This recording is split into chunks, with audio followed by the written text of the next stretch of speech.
Sometimes, all it takes is one unanswered mystery to challenge everything we think we know about history. What if some of the world's most unsettling enigmas were never supposed to have clear answers? Vanishing people, baffling evidence, and unexplained discoveries continue to appear in places where they seem impossible. The truth always feels just within reach, but somehow it remains hidden behind a veil of unanswered questions. On a cold afternoon in May 1828, the streets of Nuremberg were unsettled by an unusual figure emerging into public view. A young man stood unsteadily in the town square, his movements uncertain, as if the world itself was unfamiliar to him. His clothes were worn, his speech fragmented, and in his hand he carried a letter addressed to a cavalry captain. With that appearance began one of Europe's most enduring enigmas, the case of Kaspar Hauser. The letter claimed the boy had been raised in complete isolation, confined to a dark space for as long as he could remember, with minimal human contact. According to its contents, he had been provided only basic sustenance and the most rudimentary guidance in writing his name. Whether this account was truthful, exaggerated, or deliberately constructed remains one of the earliest uncertainties in the case. The man himself seemed almost detached from the ordinary rhythms of society, as though light, language, and space were still foreign concepts. In the days that followed, Kaspar Hauser became both a curiosity and a subject of scientific interest. Residents of Nuremberg observed him with a mixture of sympathy and suspicion. He appeared childlike in many ways, yet capable of learning with remarkable speed. Teachers and physicians attempted to document his progress, noting his unusual sensitivities. Bright lights caused distress. Certain sounds overwhelmed him, and even simple social interactions seemed to require immense effort. Yet beneath this surface narrative of a feral child adapting to civilization, inconsistencies began to emerge. Some observers believed his condition was genuine, a rare case of extreme isolation producing developmental delay. Others, however, questioned whether his behavior was too theatrical, too carefully aligned with expectations of what such a victim might look like. Could it be that the mystery was not only in his origins, but in the possibility that his origins were being performed? As his fame spread, Kaspar Hauser was moved between households and institutions, each attempting to educate and observe him. He learned to read and write more fluently, and his accounts of his supposed confinement became more structured. He described a dim environment, an unseen caretaker, and a life without clear memory of time. Yet, no physical evidence of the place he described was ever found, and no witness could confirm its existence. This gap between testimony and verification opened the door to competing interpretations. Some early investigators suggested that he might have been the victim of an illegal custody arrangement hidden for unknown reasons. Others proposed that he had been deliberately abandoned and later discovered. More speculative voices went further, suggesting that he might have been connected to aristocratic lineage hidden away to protect or control inheritance claims. These theories, while never proven, reflected the broader uncertainty surrounding identity and power in early 19th century Europe. Medical examinations of the time could not provide definitive answers. Physicians debated whether his physical and psychological traits were consistent with long-term confinement. Some argued that his motor skills and cognition were too developed for someone with his claimed history. Others countered that human adaptability, even under extreme deprivation, was still not fully understood. In this space of incomplete science, interpretation often replaced certainty. What makes the case particularly compelling is not only what was observed, but what could never be confirmed. No clear record of his early childhood exists. No verifiable witnesses to his alleged imprisonment ever came forward. Even the letter that accompanied him has been questioned for its origin and authenticity. Each piece of evidence, when examined closely, seems to dissolve into ambiguity. Years later, Kaspar Hauser's life took a darker turn. In 1833, he was found gravely wounded in Ansbach, claiming he had been attacked by an unknown assailant. He described being lured under false pretenses before suffering a fatal injury. Yet, once again, the details of the event resisted clarity. The location, the motive, and even the identity of the attacker remained unresolved. 3 days later, he died from his injuries, leaving behind more questions than answers. The circumstances of his death intensified speculation. Some believed it was an attempt to silence him, suggesting that his origins were tied to powerful individuals or institutions unwilling to let the truth emerge. Others argued the attack may have been self-inflicted or staged, part of a psychological pattern that had been misunderstood throughout his life. The lack of definitive forensic evidence ensured that neither explanation could fully prevail. In the decades that followed, historians and researchers revisited the case repeatedly. Archives were searched, testimonies re-evaluated, and earlier medical notes reinterpreted through modern perspectives. Psychological theories emerged, suggesting dissociative identity, fabricated memory, or social manipulation. At the same time, more romanticized interpretations persisted, portraying him as a lost prince or hidden heir, ideas that continued to capture public imagination despite the absence of proof. Modern analysis tends to approach the case with caution. The consensus among many scholars leans toward the possibility of deception, either by Hauser himself or by those who shaped his narrative. Yet even this conclusion does not fully resolve the inconsistencies. Certain behavioral details documented at the time still resist easy explanation. Why did so many independent observers describe him in similar terms? Why did his development follow such an unusual trajectory? And why, after nearly 2 centuries, does no definitive origin story hold up under scrutiny? Perhaps the most unsettling aspect of the Kaspar Hauser case is not the lack of answers, but the abundance of partial ones. Each explanation accounts for some elements while failing to encompass others. Each theory resolves one contradiction only to introduce another. It is as if the story itself refuses to settle into a single stable form. Standing back from the historical record, one is left with an image that is both precise and incomplete. A young man stepping into a world he claimed never to have known, surrounded by observers who could never fully determine who he was or where he came from. Was he a victim of concealment, a product of psychological complexity, or an elaborate fabrication that took on a life of its own? Even now, in the quiet spaces between documented facts and unanswered questions, the figure of Kaspar Hauser remains suspended, neither fully explained nor entirely dismissed. And so, the question lingers, unchanged by time or investigation. How much of what we know about him is truth, and how much is still waiting, silently, to be uncovered? The unanswered questions surrounding Kaspar Hauser leave behind a familiar kind of silence, one where identity dissolves into uncertainty, and history refuses to settle into a single, stable version of events. That same silence seems to echo again, but in a very different landscape. Far from the stone streets of 19th-century Europe, it shifts now toward wind, salt, and an endless horizon over water.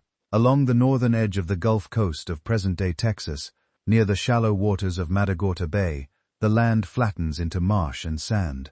It is a place where tides reshape the shoreline without warning, and where remnants of human presence are easily claimed by weather, time, and vegetation.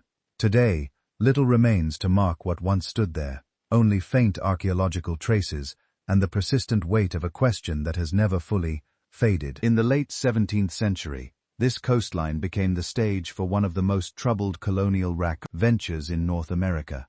The French explorer René Robert Cavelier, Sieur de la Salle, had set out to establish a foothold for France at the mouth of the Mississippi River. Instead, navigational errors and miscalculations carried his expedition hundreds of miles westward, deep into unfamiliar territory, controlled by shifting alliances of indigenous groups and contested by European powers.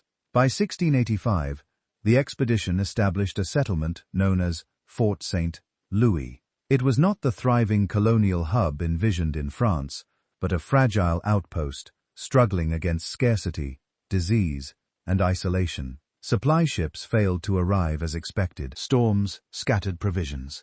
Internal conflict and mistrust grew among settlers who found themselves stranded in an environment they were ill-prepared to endure. The colony's location, intended as strategic, became instead a liability. Far from established French support, and surrounded by unfamiliar terrain, the settlers lived under constant pressure. Food shortages became severe, illness spread, and as months turned into years, the original hope of expansion gave way to survival under increasingly uncertain conditions. Yet the most enduring mystery is not how the colony struggled, but what ultimately became of its survivors. By 1689, Spanish forces moving through the region, led by expeditions searching for foreign encroachment, arrived at the abandoned site.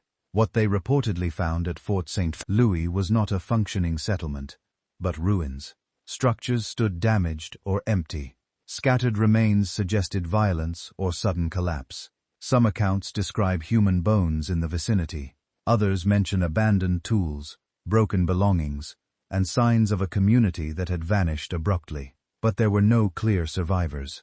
This absence immediately raised questions that have never fully been resolved. What happened to the men, women, and children who once occupied the settlement? Did they perish in a single catastrophic event?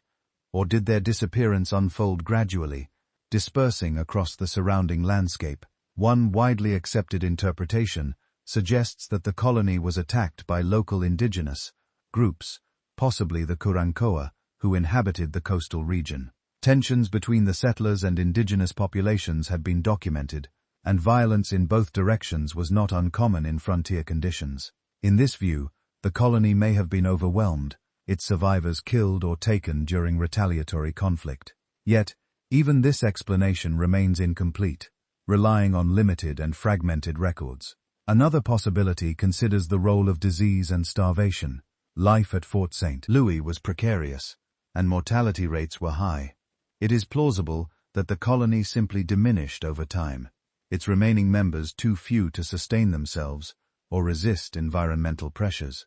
In this scenario, survivors may have attempted to travel inland or along the coast, scattering into regions where their identities were eventually absorbed into other communities or lost entirely. There are also accounts, less certain, more fragmentary, suggesting that some survivors may have been taken and integrated into indigenous groups. In frontier conditions, captivity did not always mean execution. It could also lead to assimilation over time. Children, in particular, may have been more easily incorporated into new social structures. If this occurred, the identity of Fort St. Louis did not end in a single moment of disappearance, but rather dissolved gradually into other populations, leaving no clear trace in European records.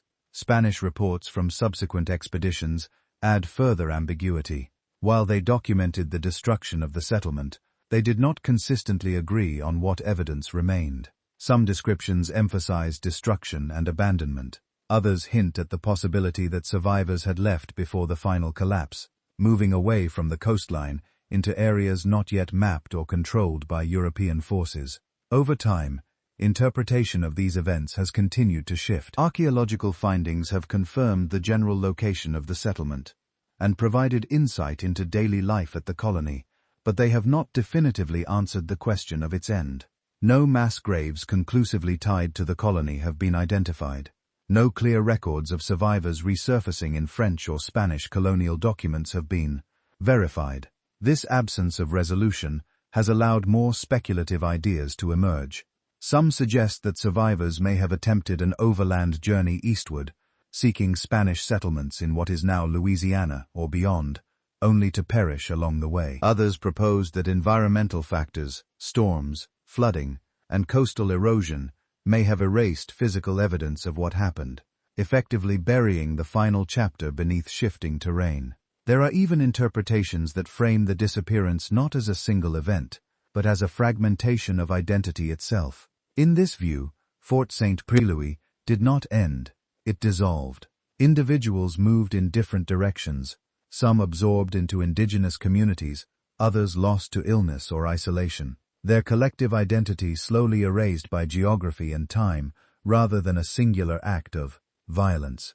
Yet each explanation, no matter how carefully constructed, encounters the same limitation: the lack of definitive evidence. The coastline that once held the settlement has changed dramatically over centuries. Shorelines have shifted, sediment has buried structures, and the documentary record remains incomplete, shaped by the perspectives and limitations of those who witnessed only fragments of the aftermath. Standing at the edge of Matagorda Bay today, it is difficult to reconstruct the presence of a colony that once carried such ambition and fragility in equal measure. The wind moves across empty water, and the land offers no clear testimony of what occurred there. Instead, it leaves only traces, archaeological hints, historical reports, and unanswered questions layered over one another, like sediment itself. Was the disappearance of the Salle colony survivors the result of sudden destruction, slow dissolution, or something more complex that unfolded beyond the reach of recorded history? And if any survivors did endure beyond the settlement's collapse, where did their stories ultimately go? Into forgotten communities, unmarked graves, or histories that were never written at all? Like so many mysteries that resist closure, this one does not end so much as it recedes, leaving behind a landscape that feels less like an answer and more like an invitation to keep searching. The uncertainty surrounding Fort St. Louis lingers like salt in the air, carried across centuries and coastlines. From the Gulf of Mexico's shifting sands, the narrative moves northward now, across a colder, rockier shoreline, where the Atlantic meets the rugged edge of what is today the northeastern United States. Here the water is darker, the tides stronger, and the wind carries a different kind of silence, one shaped by isolation rather than abandonment. On the coast of present-day Maine, near the mouth of the Sagada-Hawk River, a small island rises from the estuary, surrounded by forested wilderness and cold tidal currents. It is a place where fog gathers heavily in the early morning, blurring the line between sea and land. In the early 17th century, this remote landscape became the setting for one of the most fragile attempts at English settlement in North America. The colony known as Popham Colony, established in 600s North 7, under the sponsorship of the Virginia Company, the Popham Colony was intended to be a permanent foothold for English expansion in the New World. Unlike the better-known Jamestown settlement further south, Popham was conceived with strategic maritime ambitions in mind: control of trade routes, access to timber resources, and a northern counterbalance to rival European powers. Yet from its earliest months, the colony existed under conditions of uncertainty. The environment itself was unfamiliar and unforgiving. Winters arrived early and lingered longer than expected. Supply lines stretched across the Atlantic were unreliable. The settlers, numbering around 100, faced not only the challenges of construction and agriculture, but also the psychological strain of isolation at the edge of an unknown continent. The fort they built, known as Fort St. George Popham Colony, stood as both a symbol of ambition and a barrier against an environment that seemed indifferent to their presence. And yet, unlike many colonial narratives defined by dramatic destruction or violent confrontation, the story of the Popham Colony carries a different kind of mystery. It is not primarily a story of what was destroyed, but of what was quietly abandoned. After just over a year of occupation, the colonists made a decision that has puzzled historians ever since. In 608, the settlement was abandoned. The survivors returned to England, leaving behind structures, tools, and the physical imprint of a colony that had never fully taken root. There was no recorded catastrophic battle, no documented epidemic that explains a sudden collapse, no definitive account of a single triggering event. Instead, there is simply departure. What would cause an entire colonial project supported by investment, planning, and political ambition to be relinquished so quickly? Mainstream historical interpretation points to a combination of factors. Leadership instability played a significant role, particularly after the death of key figures associated with the colony's founding vision. Harsh winters tested morale and survival capacity. The logistical difficulty of sustaining a remote settlement without reliable resupply made long-term survival increasingly unlikely. In this reading, abandonment was not mysterious at all, but pragmatic, a calculated withdrawal from an unsustainable position. Yet, even within this practical explanation, certain details resist full closure. Reports from the colony describe periods of intense cold that exceeded expectations, freezing rivers, and limiting access to resources. Food shortages became increasingly severe. Relations with nearby indigenous groups, while not consistently hostile, were complex and shaped by mutual caution. Some accounts suggest moments of cooperation, while others hint at mistrust that limited deeper engagement. In such an environment, survival depended not only on resources, but on fragile human relationships that were still in the process of being formed. But why did PPPAM fail, where other early settlements endured similar conditions? Jamestown, despite its own catastrophic hardships, persisted. Other colonial efforts adapted over time. Yet PPPAM was simply left behind, its structures dismantled in spirit, if not entirely in form. The fort remained, but the community did not. Archaeological investigations at the site have revealed a remarkably brief occupation. Layer, tools, ceramics, and construction materials suggest rapid building activity, followed by sudden cessation. Unlike long-term settlements that show gradual adaptation, PPPAM's material record appears compressed, intense activity, followed by near silence. It is this abruptness that continues to intrigue researchers. Some historians suggest that internal divisions among leadership may have played a decisive role.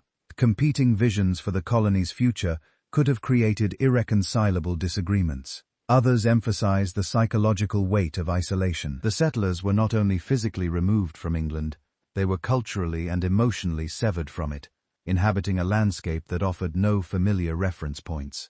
But more speculative interpretations have also emerged over time, not as assertions, but as attempts to account for what documentation does not fully explain.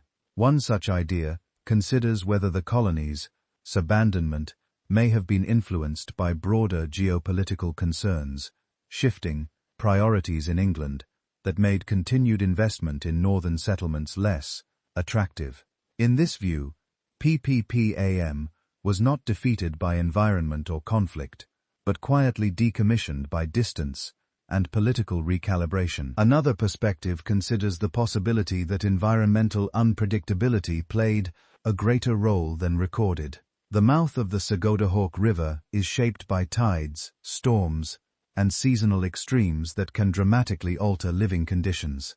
It is not difficult to imagine a series of harsh winters and failed harvests, tipping a fragile settlement toward unsustainability. Yet even this explanation does not fully capture why departure was so complete, so final, and so lacking in recorded internal dissent. And so the mystery persists, not in dramatic absence, but in subdued erasure. There are no tales of disappearance into wilderness, no accounts of survivors lost beyond the frontier. Instead, there is simply a colony that existed briefly, then ceased to exist at all in practice. Walking the landscape today, one finds little to suggest the intensity of that brief occupation. The forest has reclaimed the land. The river continues its slow tidal rhythm. If structures remain beneath the soil, they are quiet, buried beneath centuries of sediment and vegetation. The site does not announce its history. It conceals it, which raises a final question that has followed PPPAM Colony through centuries of interpretation. Was its abandonment truly a clear decision made by those who lived there, or was it the result of pressures so layered and subtle that no single explanation can fully account for it? And if so, how many other early settlements, less documented, less remembered, ended not in catastrophe, but in quiet withdrawal that history has only partially preserved? The silence left behind at Popham Colony does not close the chapter. It simply shifts the weight of uncertainty forward. If a settlement could appear, function briefly, and then vanish from lived presence without catastrophe, then the boundary between survival and disappearance in early colonial history becomes less defined than it first seems. That ambiguity continues to echo as the narrative moves once again along the Atlantic world, where the next unanswered story waits not in destruction, but in movement, delay, and disappearance across distance. Further south, along the same coastline, the early 17th century was a period of rapid experimentation in settlement. European powers were still learning how to exist in environments that resisted easy control, or prediction. Ships arrived with expectations shaped by maps that left vast regions blank or speculative. On land, those expectations collided with terrain, weather, and human networks that were already deeply established long before European arrival. Within that broader pattern, Popham Colony stands out not for what was lost in violence, but for what was withdrawn without explanation, that fully satisfies every layer of historical inquiry. Some historians describe it as a failure of endurance, others as a strategic retreat, but neither framing fully explains the emotional and logistical finality of its departure. Structures were left behind, but intention was removed entirely. And that distinction between abandoning a place and abandoning a possibility remains difficult to separate. Contemporary records from the Virginia Company indicate shifting priorities in England during this period. Attention increasingly turned toward more southerly settlements, where climates appeared more favorable and agricultural prospects more stable. Jamestown, despite its own severe struggles, began to receive sustained investment. In contrast, northern ventures like Popham faded from strategic focus.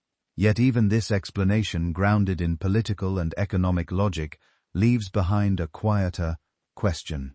Why did Popham not evolve into something else, rather than end? Archaeological evidence offers partial insight. Excavations reveal a settlement that was actively constructed with intent, carefully planned fortifications, organized building efforts, and imported materials, suggesting confidence at the outset. But the abruptness of its occupational layer suggests that daily life there never transitioned into long-term stability. There is no gradual architectural expansion, no extended rebuilding phase, no visible adaptation to seasonal cycles. Instead, the material record compresses into a short span of intense activity, followed by cessation. This pattern has led some researchers to consider environmental unpredictability not as a background factor, but as a decisive force. The Maine coastline is shaped by extremes that are not always immediately visible to newcomers. Winters can be harsher than anticipated, and the timing of resource availability can shift dramatically from year to year. For a settlement still dependent on supply chains crossing the Atlantic, even small miscalculations could accumulate into existential pressure. Yet environmental explanation alone struggles to account for the speed and completeness of abandonment. Why was there no attempt to return seasonally? Why no gradual reoccupation or partial persistence? Why did the colony not persist in diminished form, as many early settlements did elsewhere? Here, interpretation begins to widen again. Some historians point to leadership dynamics within the colony. Early colonial ventures were often fragile political ecosystems, where authority depended as much on consensus as on formal appointment. Disagreements over governance, resource allocation, or long-term strategy could fracture cohesion quickly. If confidence in leadership eroded, abandonment may have become not only practical, but inevitable. Others consider the psychological dimension more closely. Isolation in unfamiliar landscapes, especially during extended winter conditions, can reshape decision-making in ways that written records struggle to capture. The experience of distance from familiar structures, legal, cultural, emotional, may have contributed to a collective reassessment of viability. In this reading, the departure from Popham is not sudden, but gradually assembled from accumulated doubt. Still, there remains a quieter strand of speculation that does not challenge the facts, but questions what those facts fully represent.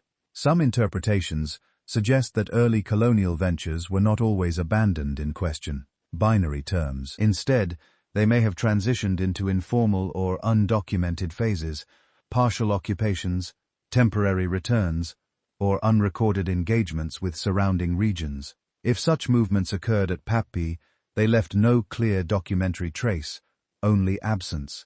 And absence in historical terms is not always empty. It can be structured. It can be shaped by what was not recorded, what was deemed unimportant, or what was lost through administrative discontinuity. The silence of Popham Colony, therefore, may not only reflect physical departure, but archival limitation. Standing at this intersection of interpretation, the colony becomes less a closed episode and more a question about how disappearance is defined. Is a settlement considered ended when people leave, when records stop, or when memory no longer sustains continuity? The coastline where Popham once stood continues to erode and reform under tidal pressure.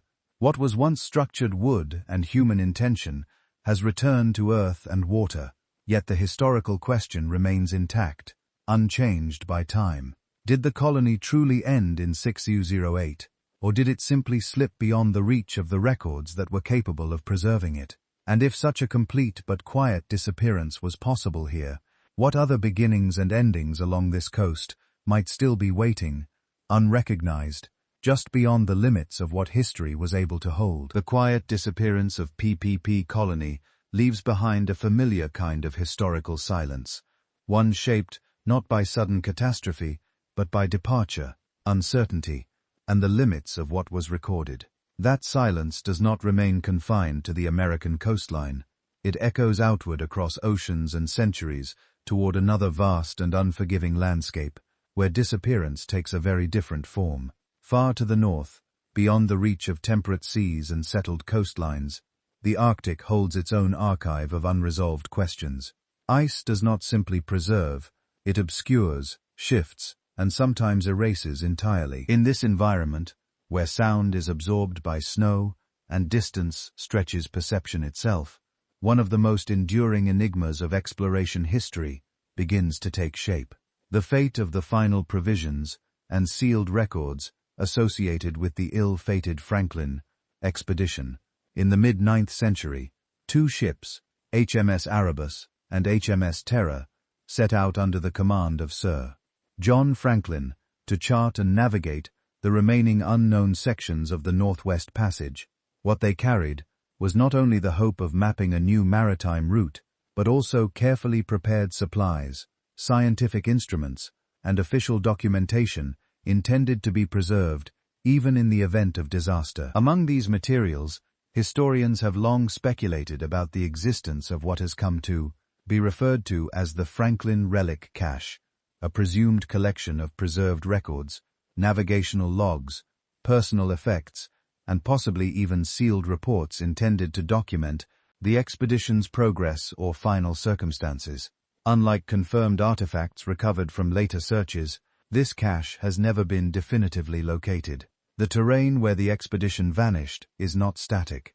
The Arctic archipelago shifts slowly but constantly under pressure from ice movement and seasonal thaw. Islands appear and recede from accessibility. Ice flows carry objects across vast distances. In such an environment, even well-documented sites can become unreachable for decades at a time. It is within this unstable geography that the mystery of the missing cache persists. Initial search efforts following the disappearance of the Franklin expedition in the 1840s focused on survival and route reconstruction. Rescue missions encountered scattered evidence, abandoned camps, skeletal remains, and fragments of equipment. Some of these findings provided partial insight into the fate of the crews, suggesting prolonged retreat southward and eventual collapse under extreme conditions. Yet the more structured records, the kind expected to be stored carefully, protected from weather and time, were notably absent.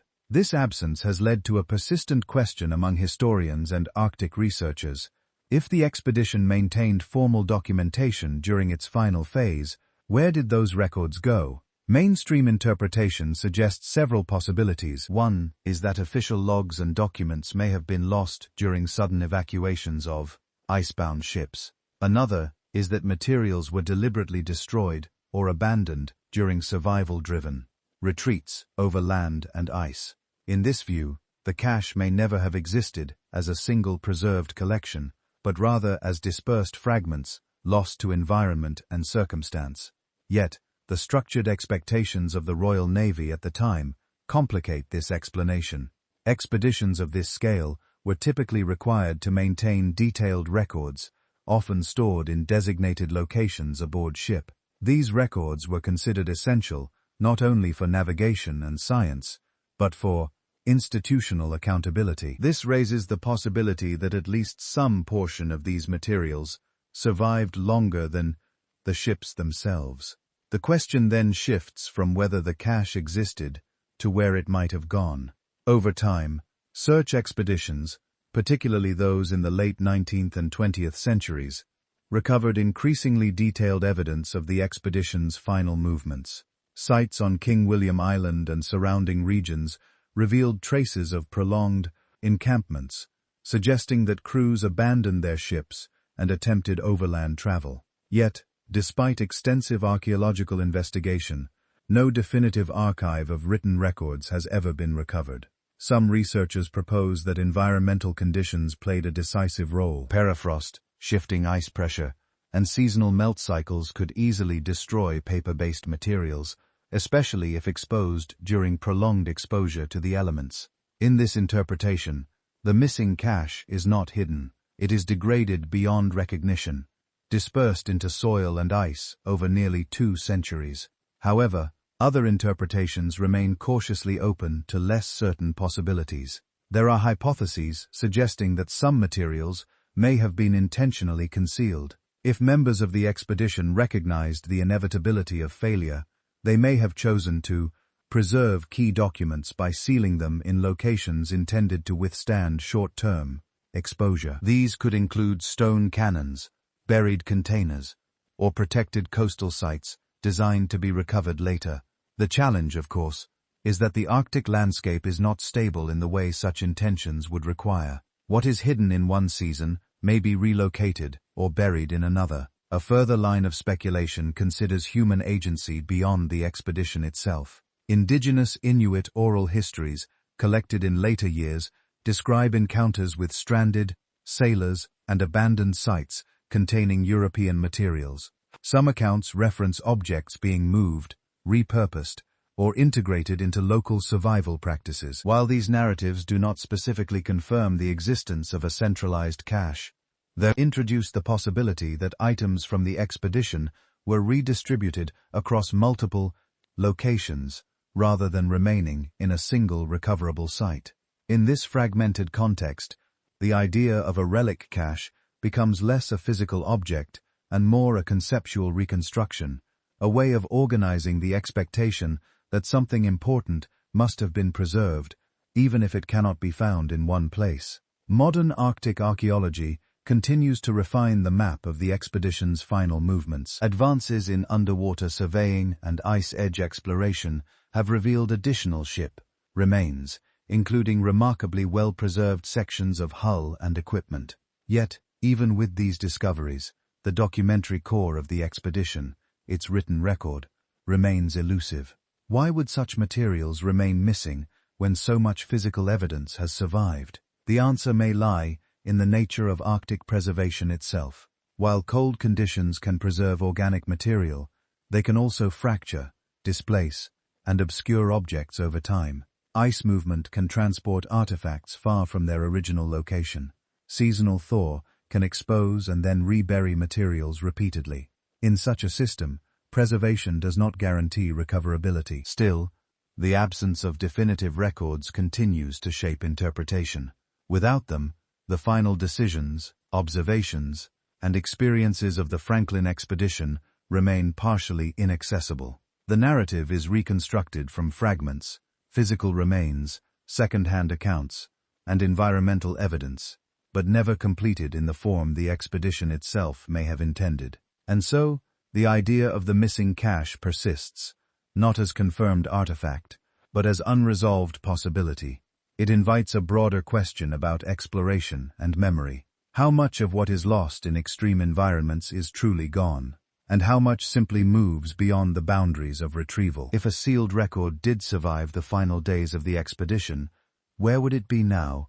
Buried beneath shifting ice, embedded in coastal sediment, or scattered across sites that have yet to be discovered? Or has the Arctic, in its slow and indifferent motion, already rewritten the archive entirely, leaving only traces of what once was, and questions that still resist closure?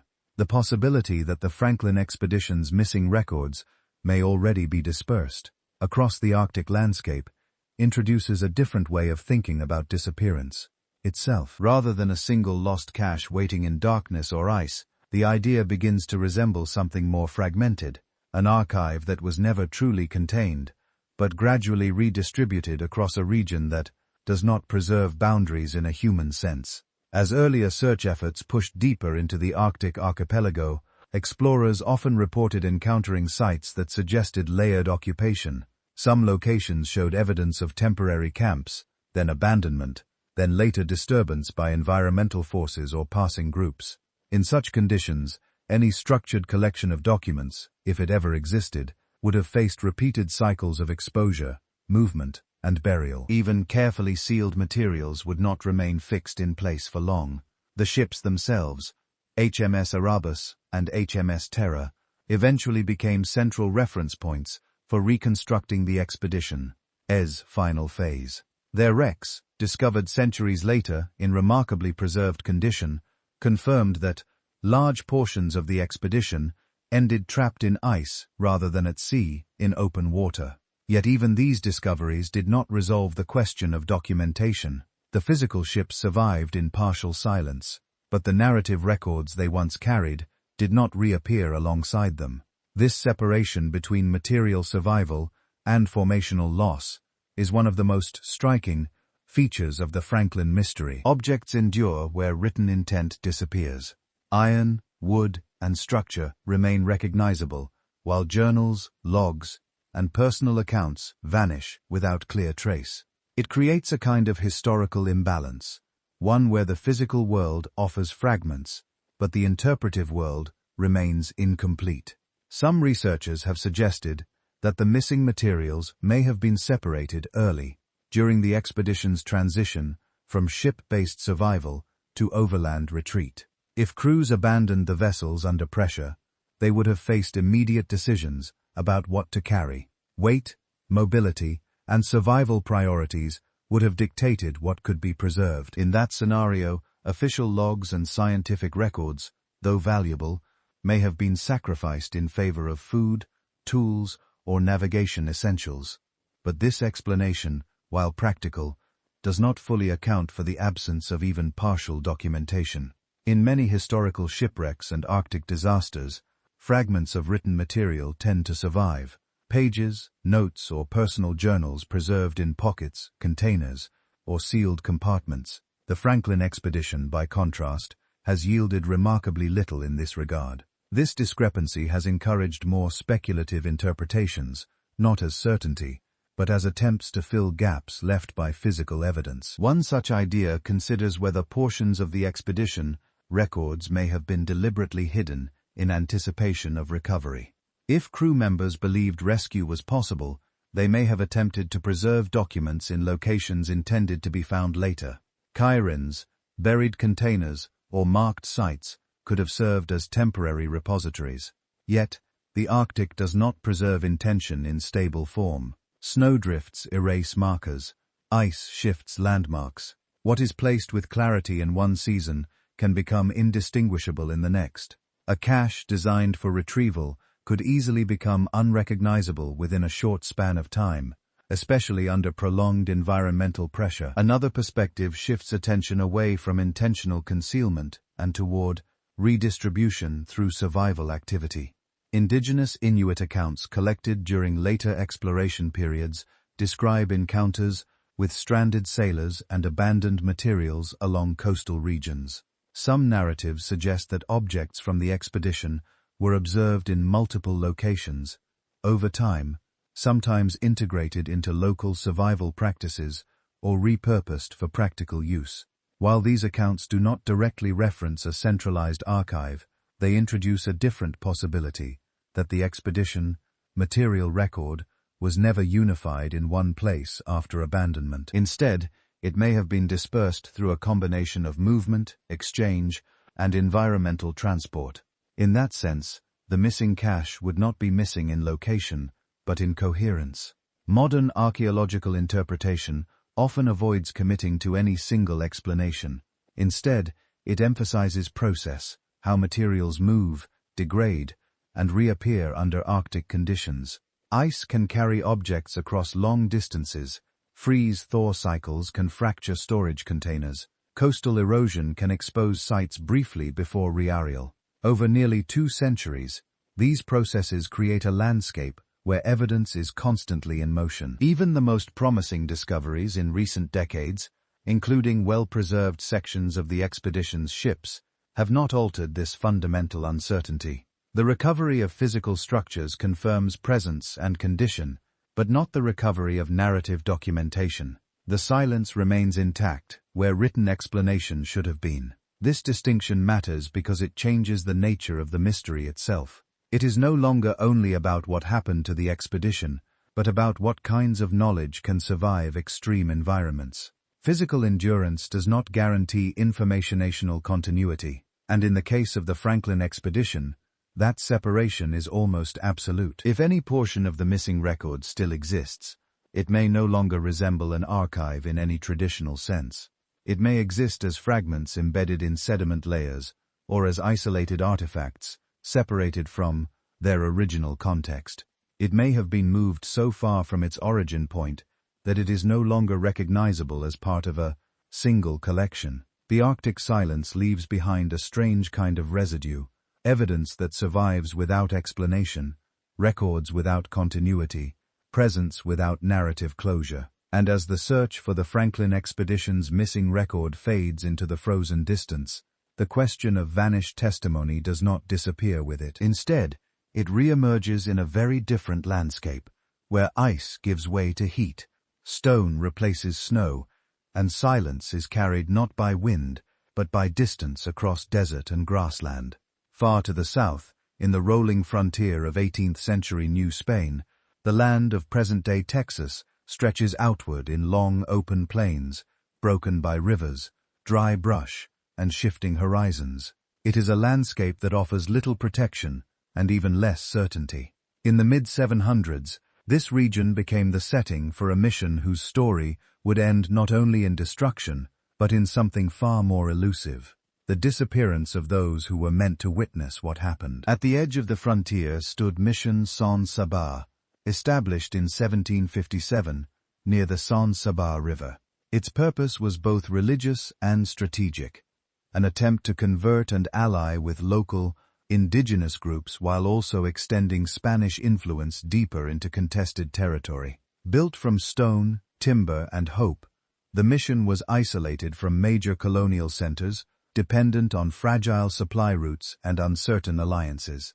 Nearby, a supporting military installation, Presidio Sanaba, was constructed to provide protection. Yet even this presence was limited, stretched thin across a frontier where communication was slow and reinforcement unpredictable. The mission existed in a delicate balance between ambition and exposure, between intention and vulnerability. In March 1758, that balance collapsed. A large force of indigenous warriors, often identified in historical accounts as members of the Comanche and allied groups, approached the mission. What followed was a coordinated attack that overwhelmed the settlement and its defenses. The mission was destroyed. Structures were burned or dismantled. Survivors, where they existed, were scattered or killed.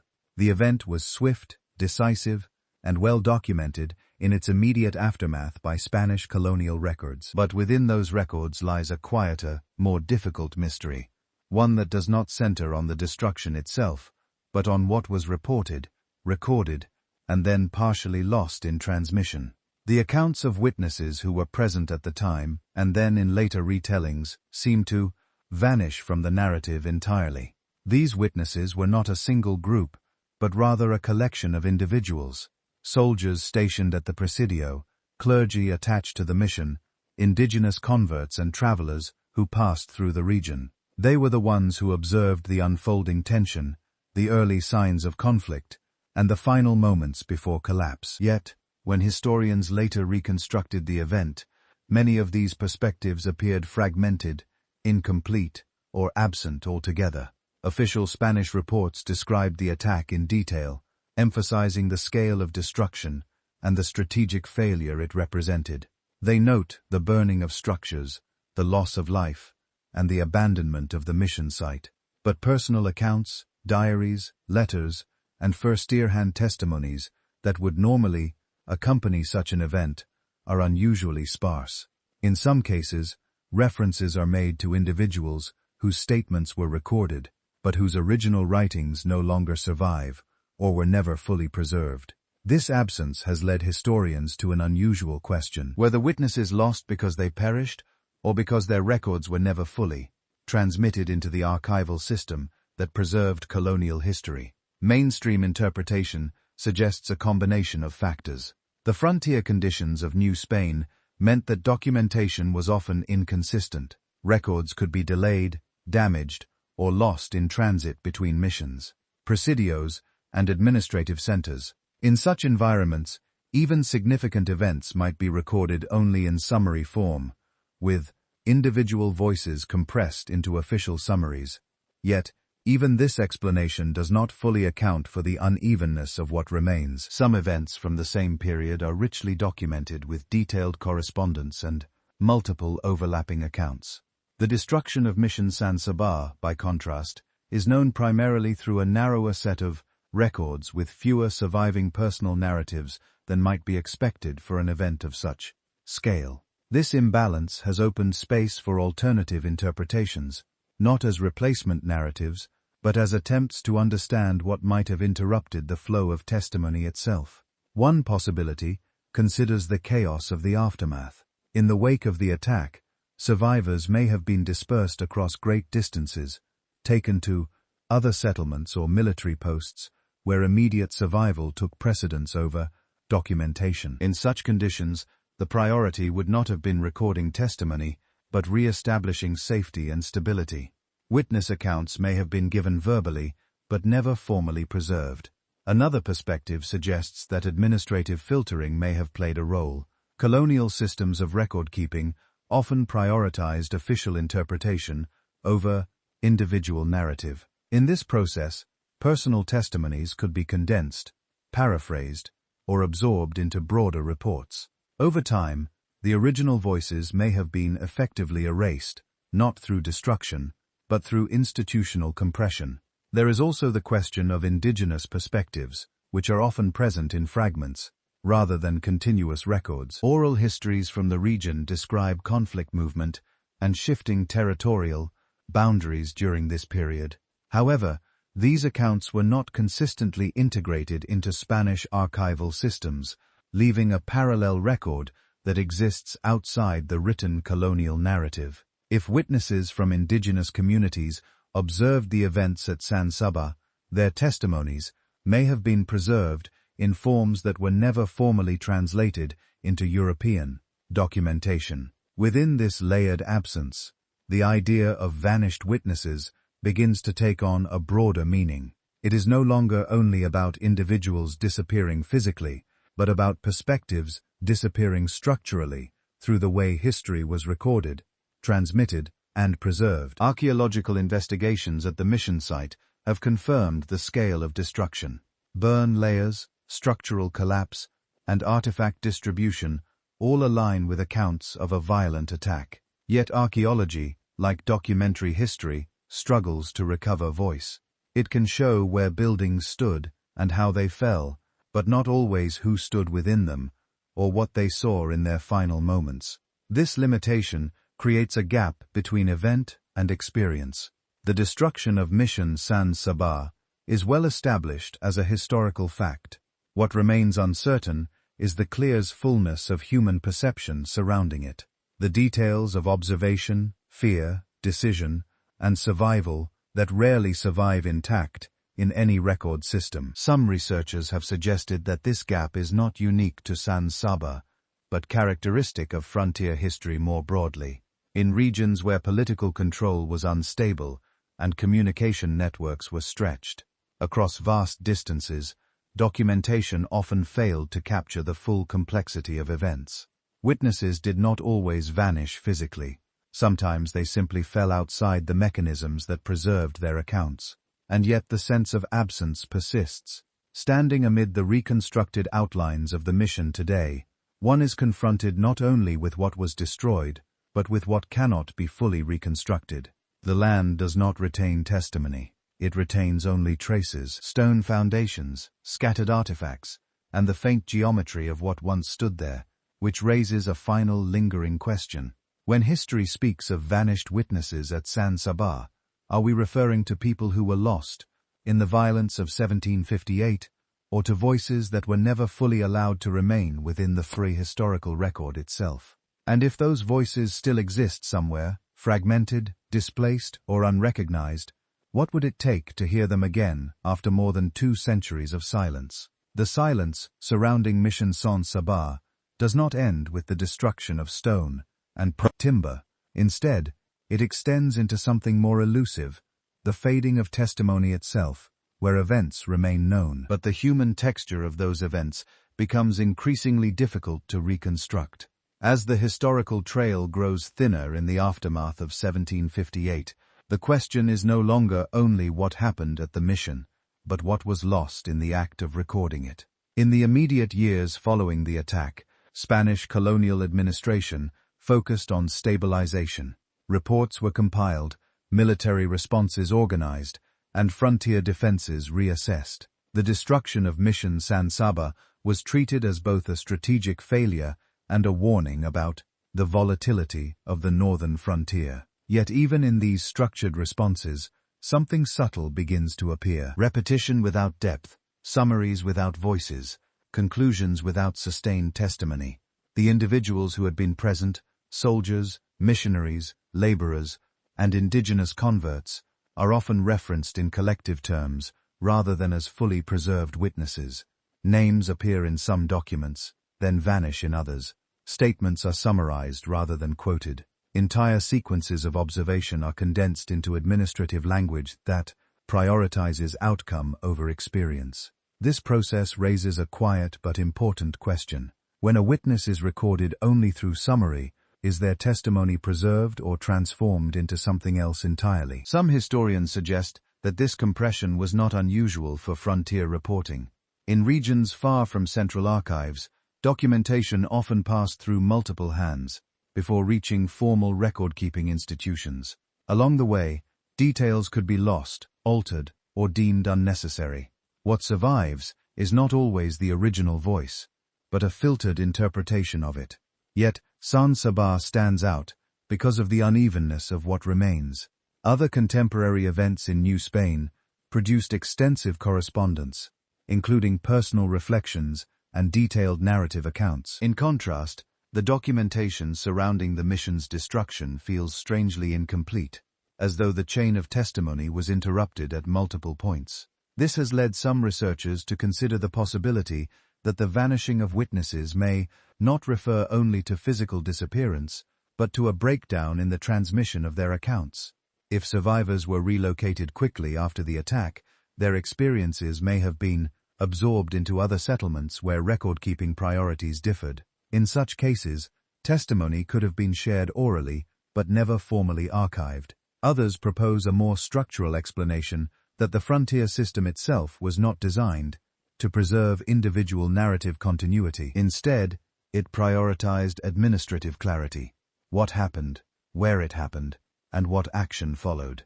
In that framework, personal experience becomes secondary, even if it was originally documented in more detailed form. But there is another layer that occasionally appears in later interpretations, drawn from fragments of indigenous oral tradition and regional memory. Some accounts describe movements of people through the area following the attack, displacement, regrouping, and shifting patterns of settlement. These narratives do not always align neatly with Spanish administrative records, but they suggest that the aftermath of San Sabá may have involved a more extended and complex human dispersal than official reports fully captured. If witnesses moved beyond the boundaries of colonial oversight, their experiences may have continued in forms that were never reintegrated into written archives. Memory in such contexts does not disappear. It changes medium. It becomes localized, adapted, and embedded in different cultural frameworks. But once separated from the archival system that first recorded it, it becomes difficult for historians to reassemble in its original form. Archaeological work at and around Presidio Sanaba has reinforced the physical reality of the event. Burn patterns, artifact distribution, and structural collapse confirm the intensity of the attack and the rapid abandonment that followed. Yet, as with many frontier sites, archaeology reveals action without fully restoring perspective. It shows where people were, but not always what they saw, or how they interpreted what they experienced. This gap between physical evidence and narrative continuity is where the mystery of the vanished witnesses becomes most pronounced. The event itself is not in doubt. The destruction is well documented. What remains uncertain is the clear continuity of human observation, the chain of perception that should connect experience to record, and record to history. Some interpretations suggest that this chain was simply broken by circumstance. Others suggest it was never fully stable in the first place. On the frontier, documentation was not a guaranteed process, but a fragile one, dependent on distance, resources, and institutional attention. A witness might speak, but whether that speech became preserved text was never assured. And so the question shifts again, subtly but significantly. We are no longer only asking where the witnesses went. We are asking how witness itself survives under conditions where recording systems are incomplete, uneven, or delayed. In this sense, the vanished witnesses of San Sabá may represent something broader than a single historical incident. They may represent the limits of archival memory itself, the point at which human experience exceeds the structures built to preserve it. Today, the landscape around the former mission is quiet. Grassland stretches across ground that once held walls, corridors, and gathered lives. There is no visible trace of testimony, only the absence of it. And yet absence is not the same as emptiness. It is structured by what was once present, and what was once seen, which leaves one final lingering question at the edge of this history. If the witnesses of San Sabá did not truly vanish, but were instead dispersed between survival, memory, and incomplete record, then how much of what we consider known about the event is shaped not by what was observed, but by what history was able to retain? The silence left behind at Mission San Sabá does not remain confined to the burned foundations of a single frontier outpost. It becomes part of a wider pattern, one where testimony thins, records fragment, and entire human experiences seem to dissolve at the edges of documented history. As we move along the southeastern arc of North America, that same pattern begins to reappear, not in the ruins of a mission or a military fort, but along a coastline shaped by tides, marsh, and memory that predates European arrival. The Atlantic shoreline south of present-day Georgia is a place where land and water blur into one another without clear boundaries. Salt marshes stretch for miles, broken by narrow rivers and shifting islands that change shape with the seasons. Fog settles low across the water, and in the early morning light, it can be difficult to distinguish solid ground from reflection. It is here among these quiet in-between spaces that one of the lesser-known but deeply persistent frontier mysteries takes form. The story of the so-called hidden settlements along the Gual coast, long before European contact. This region was inhabited by the Gual people, part of a complex network of indigenous communities who had lived along the Atlantic seaboard for centuries. Their settlements were not static in the European sense, but adapted to environmental cycles, resource availability, and seasonal movement. Villages shifted over time, sometimes relocating inland, sometimes returning closer to the coast. Archaeological evidence shows continuity, adaptation, and resilience rather than fixed permanence. When Spanish missions expanded into the region during the 16th and 17th centuries, they encountered this landscape of movement and adaptation. Among the most significant of these settlements was Mission Santa Catalina Dual, established on what is now St. Catherine's Island. It became a focal point of colonial interaction, where conversion efforts, labor systems, and cultural exchange unfolded over generations. Nearby coastal regions, including what historians refer to broadly as the Guala Coast, became dotted with additional mission sites and auxiliary settlements. These were not always large or permanent in the European architectural sense.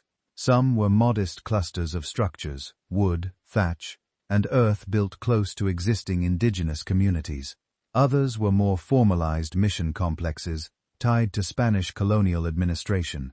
And yet, Despite the relative documentation of these missions, there are persistent gaps in the historical record, periods where settlements are mentioned, then disappear from written accounts, only to reappear indirectly years later, in altered form. It is within these gaps that the idea of a hidden colony has occasionally emerged in historical discussion, not as a confirmed site, but as a pattern of absence that invites interpretation. In some early Spanish reports, references are made to smaller satellite communities, or relocated groups, associated with mission systems.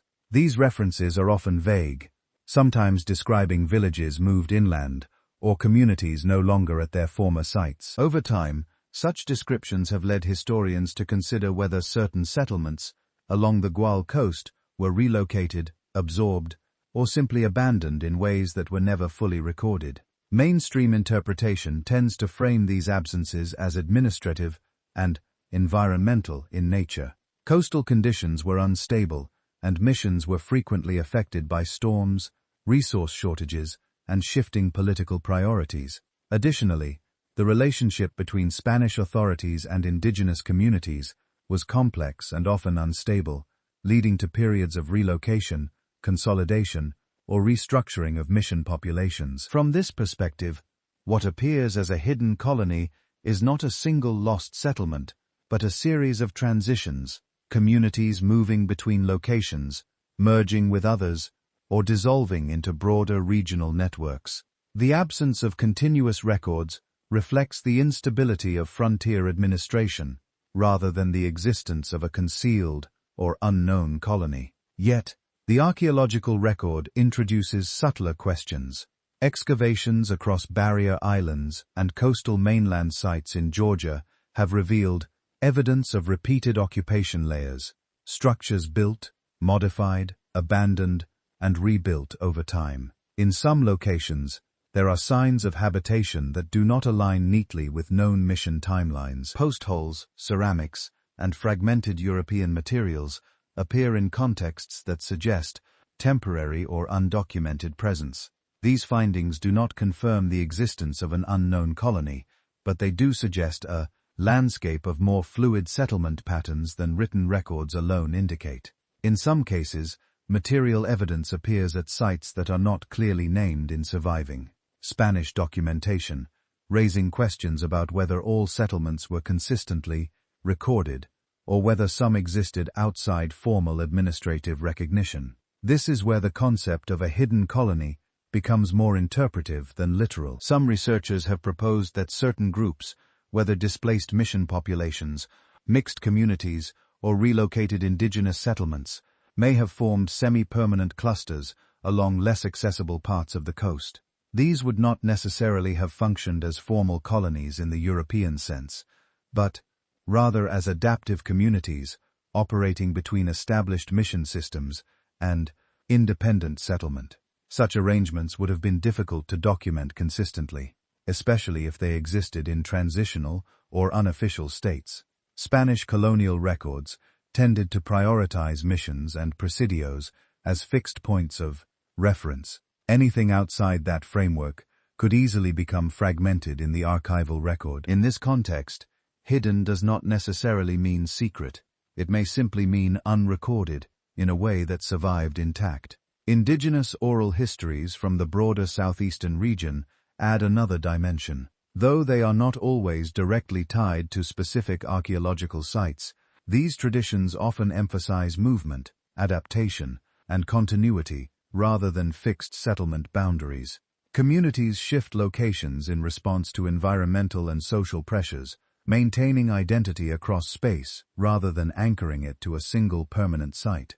When viewed alongside archaeological evidence, this creates a picture of a coastline that was not static, but continuously reorganized over time. Settlements appear, shift, and dissolve in ways that may not correspond to the expectations of European documentation systems. Still, the question remains, why do some gaps in the record feel more pronounced than others? There are moments in the historical sequence where settlements are referenced with relative clarity, and then within a few decades become difficult to trace with certainty. This is not unusual in frontier regions, But it does raise interpretive challenges. Did these communities relocate further inland? Were they consolidated into larger mission centers, or did they simply transition into forms of settlement that were no longer recognized in the same administrative categories? The uncertainty is compounded by environmental change, coastal erosion, rising sea levels over centuries, and shifting barrier island formations have altered the physical landscape significantly since the 17th century. Sites that once held settlements may now lie submerged, buried, or eroded beyond recognition. In such conditions, even well-established locations can become archaeologically elusive. Some speculative interpretations suggest that what appears as absence in the record might reflect not disappearance, but transformation. A community may persist while changing its structure, location, or cultural affiliation in ways that no longer match earlier descriptions. Over time, the continuity becomes difficult to trace through written records alone. In this sense, the idea of a hidden colony along the Gueux coast may be less about a single, undiscovered settlement and more about the limitations of how continuity itself is recorded. Archaeology, history, and oral tradition each capture different aspects of that continuity, but none can fully reconstruct it alone.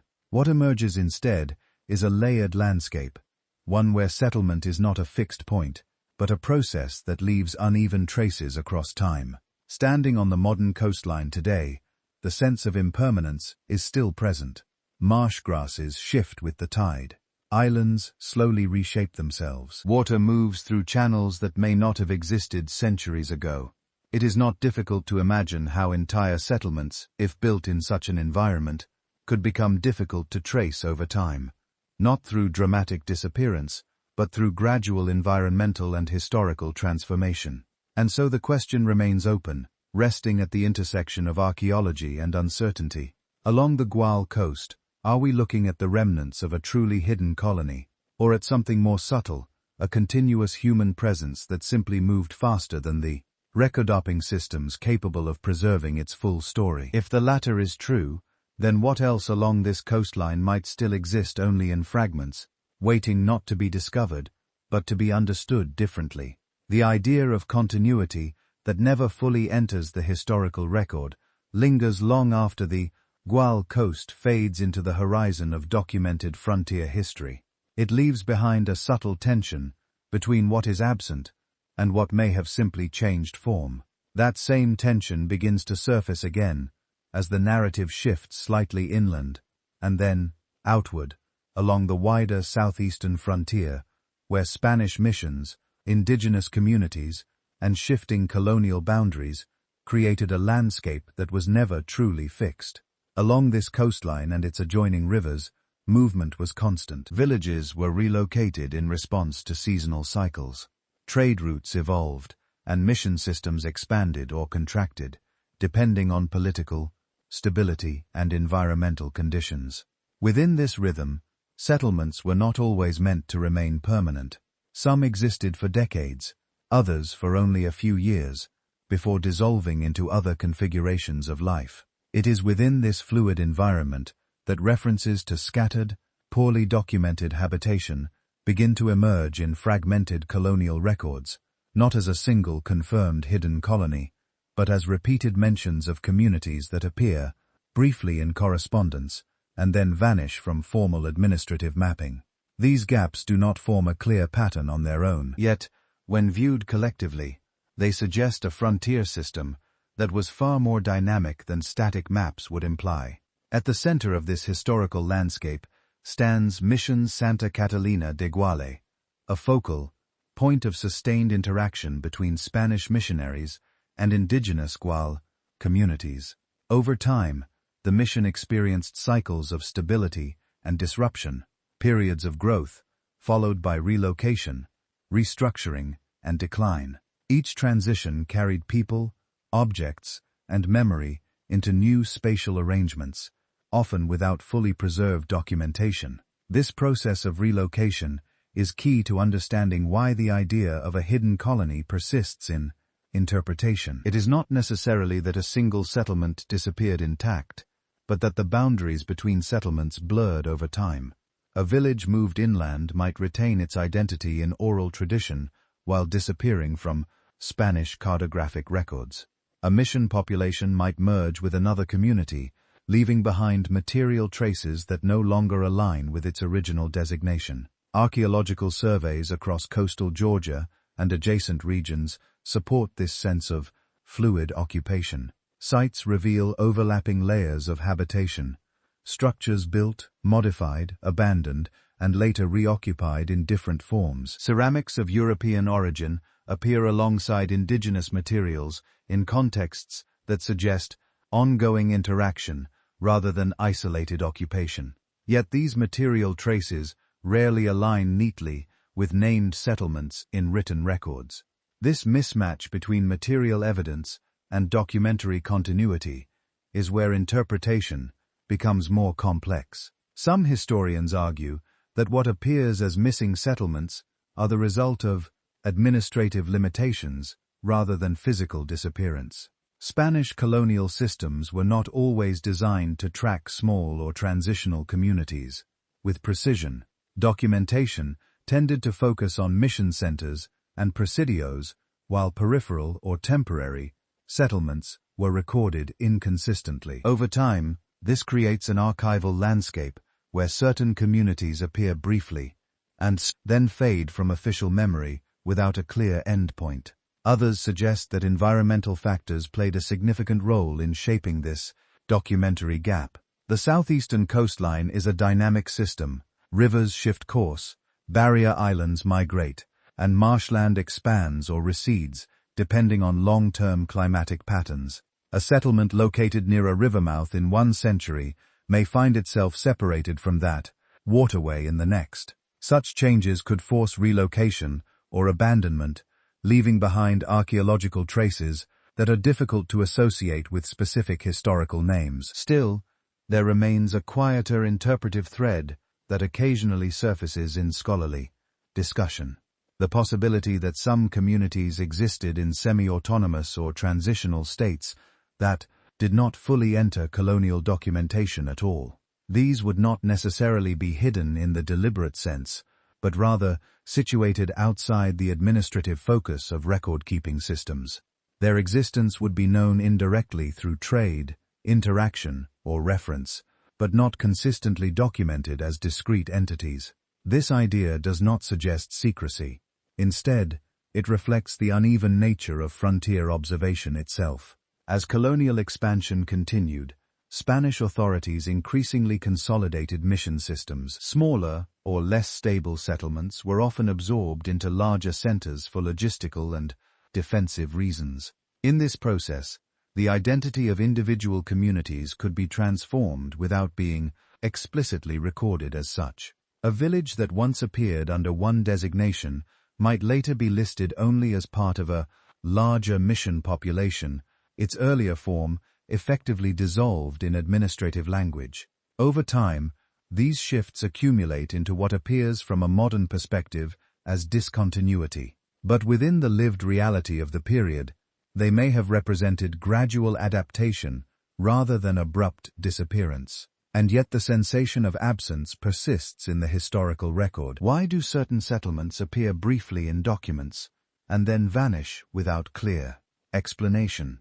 Why do archaeological layers sometimes suggest continuity, where written records suggest interruption?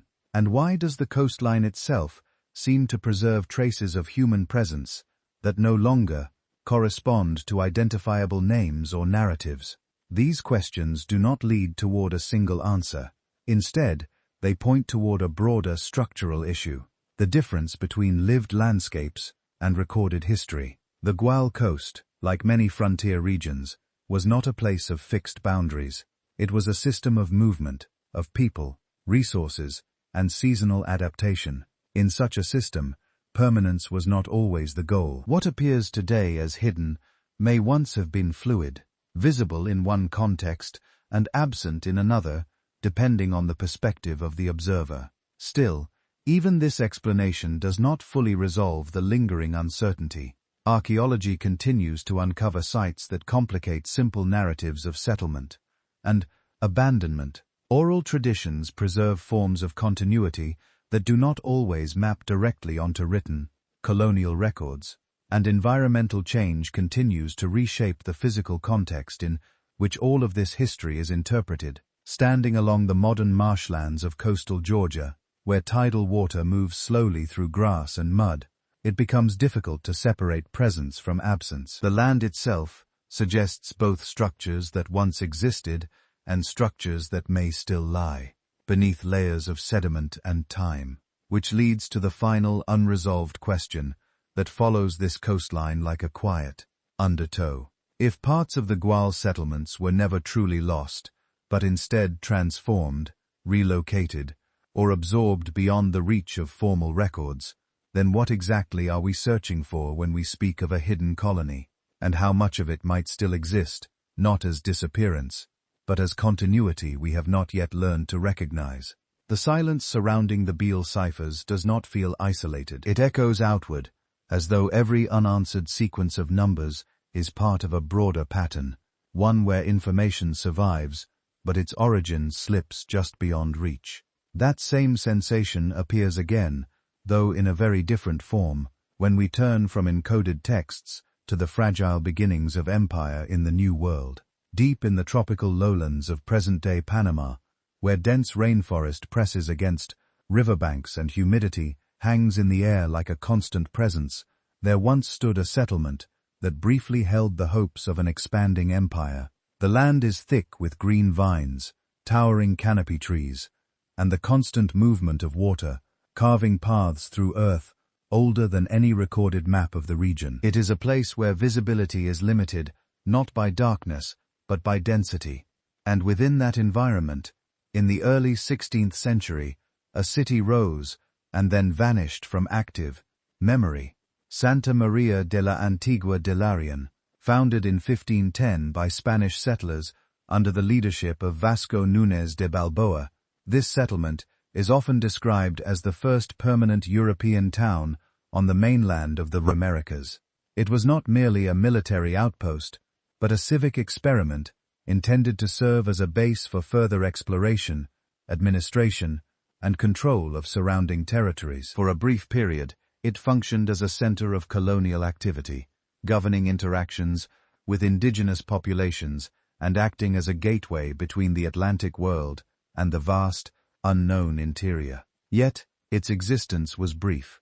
By 1524, the settlement had been abandoned, its population dispersed, relocated, or absorbed into other colonial centers. Official accounts describe a combination of factors: political instability, internal conflict, logistical strain, and the harsh realities of sustaining a settlement in a tropical environment far from established supply lines. In this interpretation, Santa Maria de la Antigua del Darien did not disappear suddenly. It was gradually rendered unsustainable. And yet, as with so many early colonial sites, the historical record leaves behind something less stable than closure. The written accounts from the period are fragmented. Some describe tensions between settlers and indigenous groups. Others focus on internal disputes among colonial leaders, and still others emphasize the environmental challenges of the region: disease, flooding, and isolation. But when these accounts are placed side by side, they do not always form a continuous narrative. Instead, they create gaps, periods where the settlement is mentioned as active, and then, without detailed explanation, referenced as abandoned or relocated. What happened in those gaps? Mainstream historical interpretation suggests that Santa Maria de la Antigua del Darien suffered from a combination of predictable colonial pressures. The region was difficult to supply. Communication with Spain was slow and unreliable. Disease would have spread quickly in humid, densely populated conditions, and relations with local indigenous groups were complex, involving both exchange and conflict. In this view, the settlement's abandonment was not mysterious, but a logical outcome of unsustainable conditions. Yet, even within this framework, certain details resist full closure. Archaeological efforts to locate the original settlement have faced significant challenges. The environment itself is dynamic. River systems shift, vegetation overtakes ruins, and organic materials decay rapidly in tropical climates. Unlike arid or temperate regions where stone foundations can endure for centuries, the rainforest actively absorbs human structures. What remains may be buried beneath layers of soil and root systems, invisible without extensive excavation. This environmental factor introduces a subtle but important possibility that parts of the settlement may still exist, not lost in the sense of being destroyed, but concealed beneath natural accumulation. Some researchers suggest that the population may not have simply vanished in place, but relocated in stages. As conditions in the original settlement became increasingly difficult, groups may have moved to other nearby colonial centers, such as Panama Viejo, or coastal sites that offered more stable access to resources and trade routes. In this scenario, the lost settlers were not lost at all, but redistributed across a growing colonial network. However, redistribution does not fully account for the sense of discontinuity in the historical record. Certain individuals and administrative references appear briefly and then fade without clear documentation of their subsequent roles or locations. It is within these small absences that interpretive uncertainty begins to emerge. Could it be that the dissolution of Santa Maria de Antigua del Darien was not a single event but a gradual fading of identity, as much as geography? Some speculative interpretations extend this idea further, suggesting that early colonial settlements in regions like Darien may have existed in more fluid states than formal records suggest. Rather than fixed urban centers, they may have functioned as shifting administrative hubs, relocating as conditions changed, rather than being definitively abandoned. If so, then what is described as disappearance might instead represent transformation into new forms of settlement that were recorded under different names. There are also indigenous perspectives that complicate the purely colonial narrative. Oral traditions in the broader region emphasize continuity of presence across changing landscapes rather than fixed points of origin and disappearance. While these traditions do not directly map onto specific colonial settlements in written records, they suggest that human occupation of the region was continuous even as European documentation appears intermittent.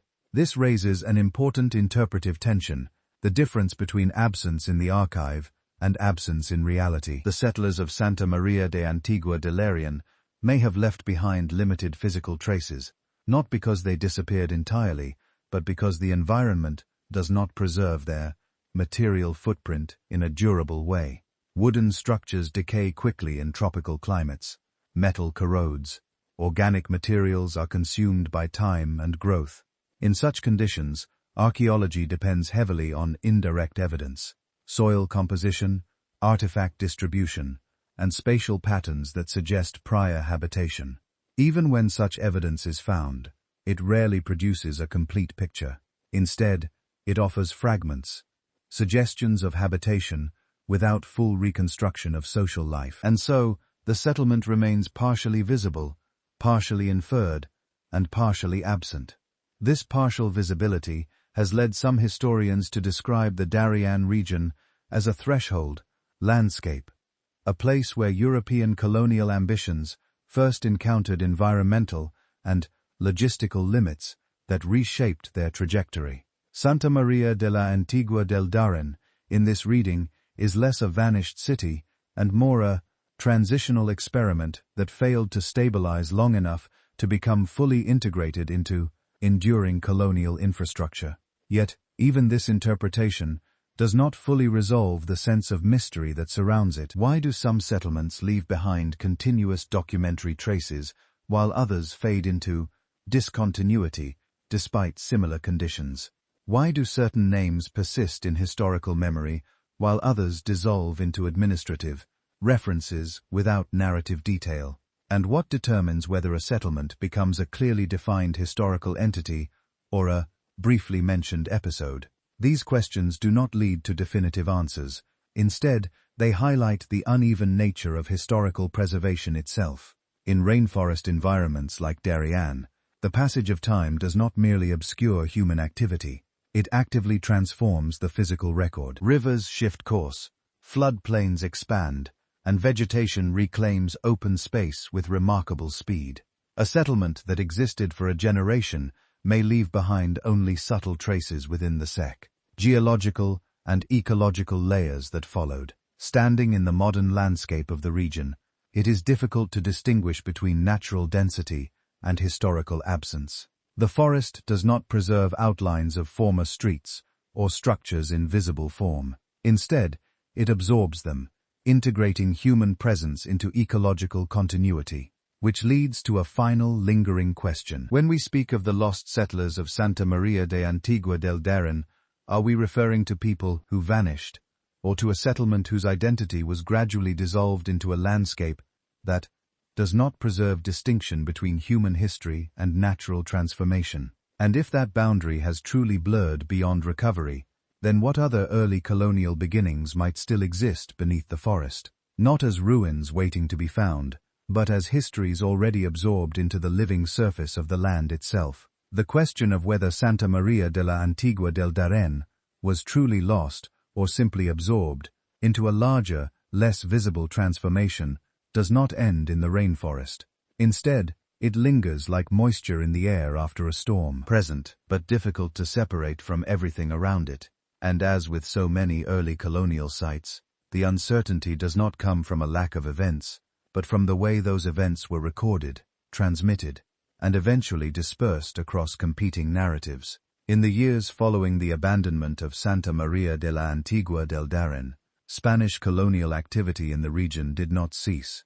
It shifted. Administrative focus moved toward more strategically stable coastal settlements where supply lines could be maintained and governance more reliably enforced. Inland regions like Darien, dense and difficult to traverse, gradually receded from the center of colonial planning. Yet the memory of the settlement did not vanish immediately. Early chronicles continued to reference it as a foundational site, an origin point for Spanish presence on the mainland. Over time, however, those references became more symbolic than descriptive. The details of daily life, the identities of lesser-known settlers, and the granular experiences of those who lived there began to fade from formal accounts. This gradual thinning of detail creates a particular kind of historical condition, a known place that becomes increasingly difficult to reconstruct.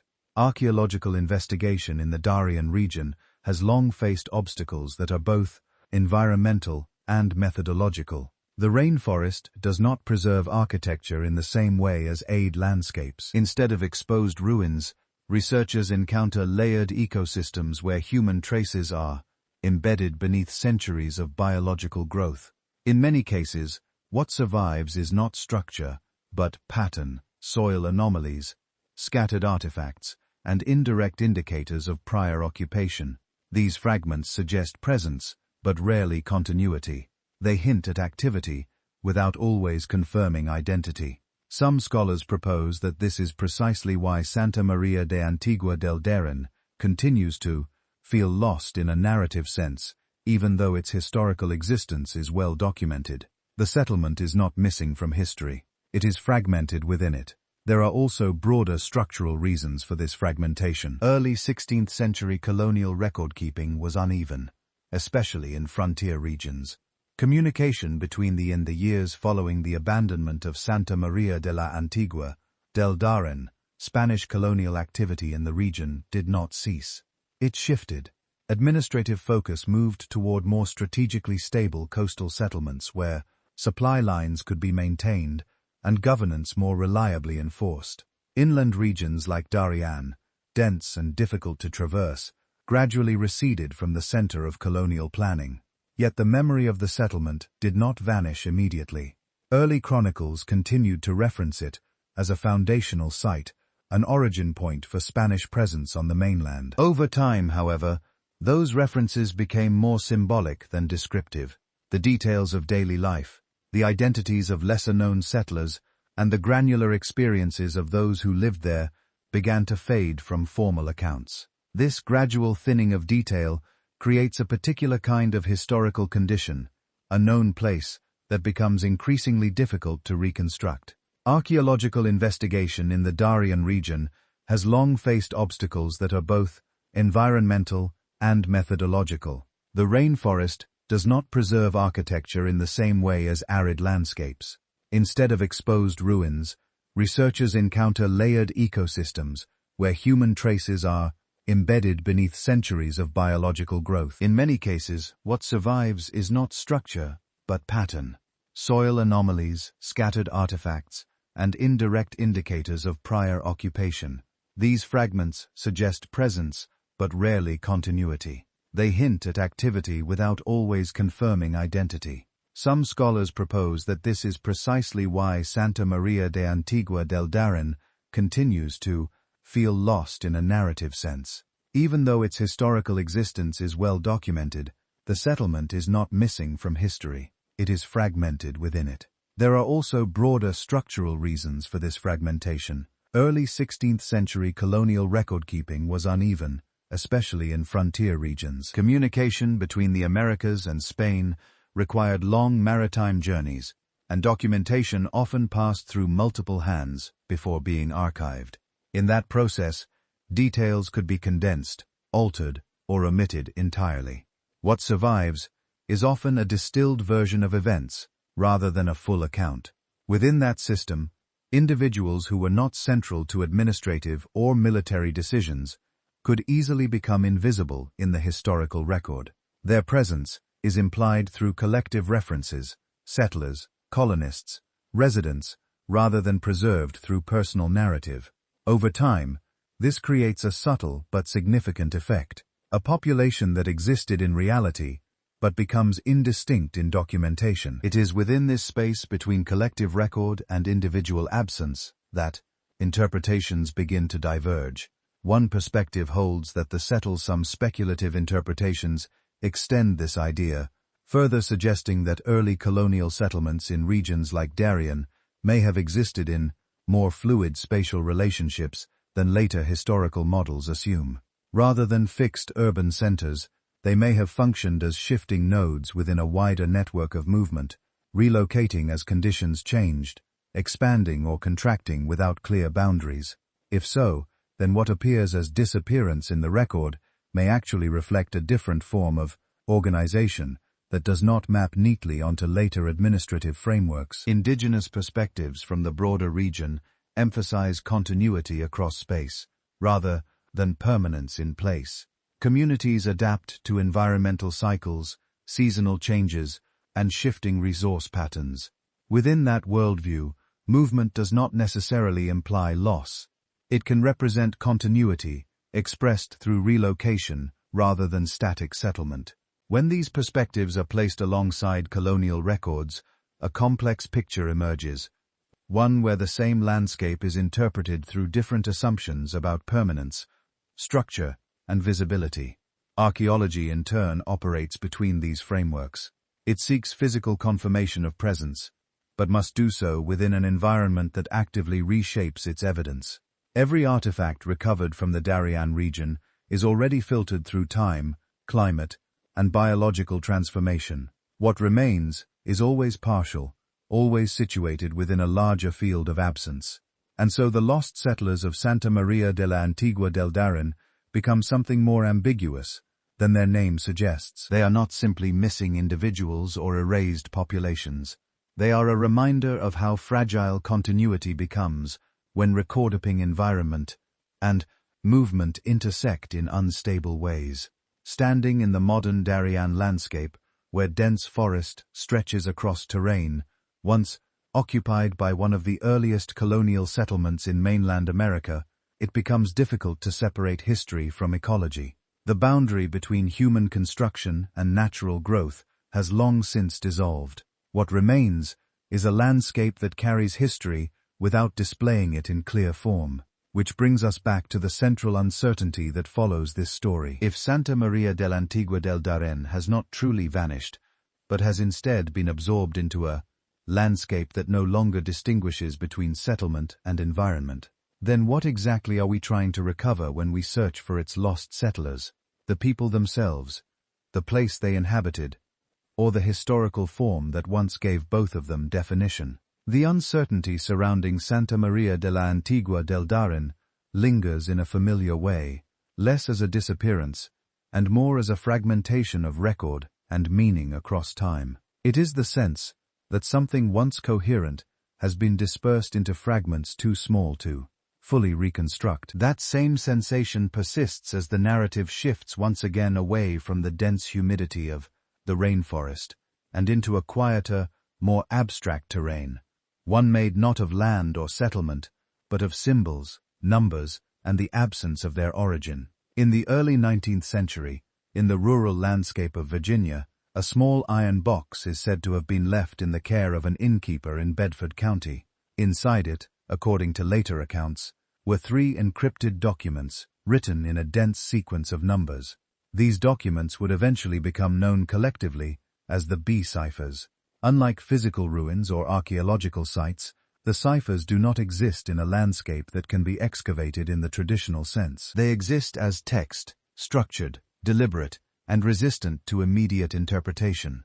Their presence suggests intention, but their origin remains indistinct. And it is this gap between structure and source that defines the mystery more than anything contained within the codes themselves. The most widely circulated version of the story attributes the ciphers to a man named Thomas J. Beale, who is said to have led an expedition westward in search of precious metals. According to the narrative preserved in later publications, Beale and his associates discovered a vast treasure and encoded its location, contents, and intended distribution into 3 separate encrypted messages. The first cipher was intended to describe the treasure itself. The second was said to identify its location. The third was meant to list the individuals entitled to its division. The documents were eventually associated with a figure identified in later accounts as Robert Morris, who reportedly attempted to decode them without success. After this failure, the ciphers remained unresolved, eventually surfacing in printed form, decades later, through a pamphlet known as the Beale Papers. From that moment onward, the mystery bifurcates into 2 parallel uncertainties: the meaning of the ciphers themselves and the origin of the narrative that surrounds them. Mainstream historical interpretation often approaches the Beale story with skepticism. The absence of corroborating documentation for Beale's expedition, the lack of independent verification of the treasure discovery, and the late emergence of the pamphlet all suggest that the story may be a literary construction rather than a documented, historical event. In this reading, the ciphers function as an elaborate puzzle embedded within a narrative framework designed to evoke curiosity rather than preserve factual history. Yet even within this skeptical framework, the ciphers themselves resist dismissal. They are not random sequences. They appear structured, internally consistent, and aligned with known encryption techniques of the period. This structural coherence is part of what has sustained interest in them for nearly 2 centuries. And so the question persists: if the story is fictional, why does the cipher system behave as though it encodes something real? Some interpretations suggest that the Beale ciphers may have been created as a form of intellectual exercise or cryptographic challenge detached from any actual treasure. In this view, the lost source is not a physical expedition or hidden vault, but the original intention behind the creation of the code itself. If the author of the ciphers was never documented, then the source becomes a kind of absence within authorship, a missing origin point rather than a missing location. Other perspectives approach the story differently, treating it as potentially rooted in real events that were later obscured through time, repetition, and narrative transformation. In this interpretation, Beale may have existed, and the expedition may have occurred, but the documentary chain that would normally anchor such a story in verifiable history was never fully preserved. Frontier record-keeping in the early 19th century was uneven, especially for private expeditions operating outside formal governmental or military oversight. If this were the case, the lost source of the ciphers would not be fictional invention, but incomplete archival survival. The original records, journals, correspondence, or logistical notes may have existed at one point, but were never integrated into institutional archives. Over time, only the encrypted remnants remained, separated from the context that would allow them to be fully understood. This possibility introduces a subtle but important shift in the nature of the mystery. It is no longer only about decoding information, but about reconstructing the conditions under which that information was produced. Without that context, even a successful decryption might fail to fully explain the system that generated it. The first of the three ciphers is widely considered to have been solved using a key derived from the United States Declaration of Independence. The solution reportedly reveals an inventory of gold, silver, and jewels attributed to the Beale Group. However, the remaining two ciphers have resisted all attempts at definitive decryption. This partial success has only deepened the ambiguity. One section yields meaning while the others remain opaque. Why would a system be partially accessible and partially resistant if it originated from a single coherent method? Or does the structure itself depend on a missing key, one that was never recovered alongside the documents? This question has led some researchers into more speculative territory. One idea suggests that the Beale Ciphers may have been designed with a layered encryption system, where only partial access was intended without the original reference material. In this interpretation, the lost source is not the narrative of Beale, but the keying system that governs the remaining encrypted texts. Without it, the ciphers remain structurally intact, but functionally incomplete. Another perspective considers the possibility that the ciphers are not uniform in origin. The first cipher, which has been partially decoded, may have been constructed differently from the others, suggesting multiple authorship or multiple stages of encoding. If true, this would imply that the source of the ciphers is not singular, but composite, assembled over time, perhaps by different hands, under different intentions. Yet, despite these interpretations, no definitive evidence has emerged to confirm the existence of Beale's expedition. The treasure, or the original encryption context, what remains is the text itself, detached from verifiable origin. This detachment is what continues to define the mystery. In historical terms, most encoded documents are eventually resolved through contextual recovery. Keys are found, related documents are discovered, or parallel records confirm origin. The Beale ciphers, however, remain isolated. They exist without a surrounding documentary ecosystem that can stabilize their meaning. This isolation is what has allowed the mystery to persist across generations of cryptographers, historians, and independent researchers. Each attempt at interpretation builds a temporary framework of understanding, only to encounter structural resistance in the remaining undecoded sequences. And so the lost source becomes increasingly difficult to define. Is it the missing expedition, the missing key, the missing authorial intent, or is it the absence of contextual continuity that would normally allow such a system to be anchored in historical reality? In a broader sense, the Beale ciphers occupy a space similar to other historical uncertainties, explored earlier in this narrative: lost settlements, vanished witnesses, fragmented records. In each case, what is missing is not always the event itself, but the continuity that would allow that event to be fully integrated into historical understanding. Standing back from the accumulation of interpretations, one question remains quietly unresolved. If the Beale ciphers were created with a source that has since been lost, whether physical, documentary, or conceptual, then what exactly survives within the codes we still possess? Are they a message waiting for a key that no longer exists? Or are they the final fragment of a larger narrative that has already dissolved beyond recovery, leaving only structure behind without origin, context, or completion? The absence of a clear origin for the Beale ciphers does not simply leave a gap in historical understanding. It creates a kind of suspended uncertainty where structure exists without anchoring context.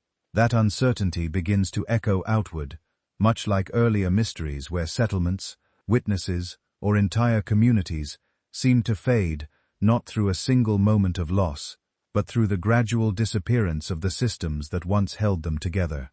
As the Beale narrative continues to circulate through time, it becomes increasingly detached from any verifiable point of origin. The iron box, said to have been entrusted in Bedford County, remains unverified in any archival record.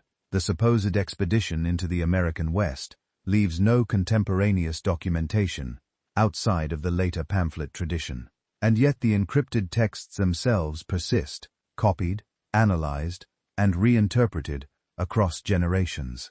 This tension between absence of source and persistence of structure has led researchers to focus not only on what the ciphers contain, but on how they have survived without an identifiable, documentary foundation. The publication most responsible for shaping modern understanding of the story, the Beale Papers, functions as both narrative origin and interpretive frame. It introduces the idea of Thomas J. Be the hidden treasure and the encoded instructions, while simultaneously standing as the sole, widely circulated source for the entire account.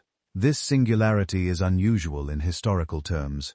Most events are corroborated through multiple independent records. The B story is not. And yet, the structure of the ciphers themselves resists being dismissed as purely incidental. They are systematic, layered, and internally consistent in ways that suggest deliberate construction. This has kept them within the domain of cryptographic study rather than folklore alone. Some interpretations propose that the B ciphers were designed as a self-contained, intellectual artifact intended to function independently of historical validation. In this view, the lost source is not a physical expedition or hidden treasure, but the conceptual framework in which the ciphers were created. Once that framework was separated from its author, only the encrypted residue remained.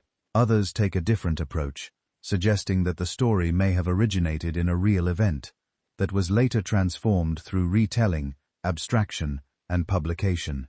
If an initial expedition or discovery did occur, the absence of supporting documentation could reflect the informal nature of frontier activity in the early 19th century. Private ventures, unrecorded agreements, and oral transmission all had the potential to leave behind incomplete archival traces. In that scenario, the missing element is not necessarily the ciphers themselves, but the contextual materials that would normally surround them: journals, correspondence, logistical records, or personal testimony. Without these, even a genuine historical event could become structurally indistinguishable from constructed narrative over time. This ambiguity introduces a deeper question: how much of historical certainty depends not on the existence of events, but on the survival of their documentation?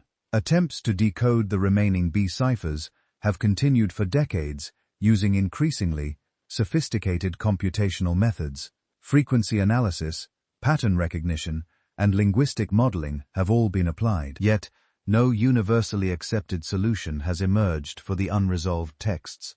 The partial success of the first cipher, reportedly decoded using the United States Declaration of Independence, has only intensified scrutiny of the remaining two, suggesting that the system may rely on a key or reference that has not yet been identified. If such a key once existed, its absence becomes central to the mystery. It implies that the ciphers are not fully self-contained, but dependent on an external, reference system that has been lost or was never publicly revealed. This idea of dependency without access mirrors other historical uncertainties. In earlier cases examined in this narrative, the abandoned settlements along the Gual coast, the fragmented records of frontier missions, the missing archival continuity of Arctic expeditions, meaning often collapses not because events did not occur, but because the interpretive structures that once supported them are no longer intact. In that sense, the B ciphers can be seen as part of a broader pattern,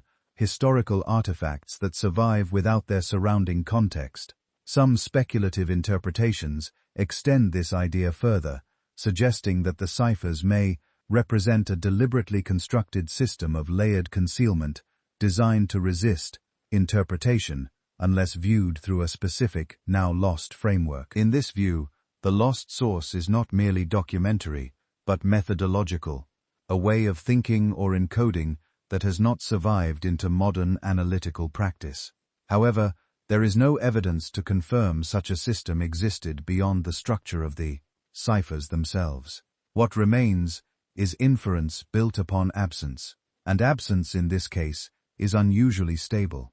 It does not resolve over time. It persists even as historical research advances. No new primary documents have emerged to confirm the origin of the B narrative. No independent expedition records, no contemporaneous accounts, and no material evidence have been found that directly connect the ciphers to a documented treasure recovery or burial. The story remains anchored primarily in its own textual existence.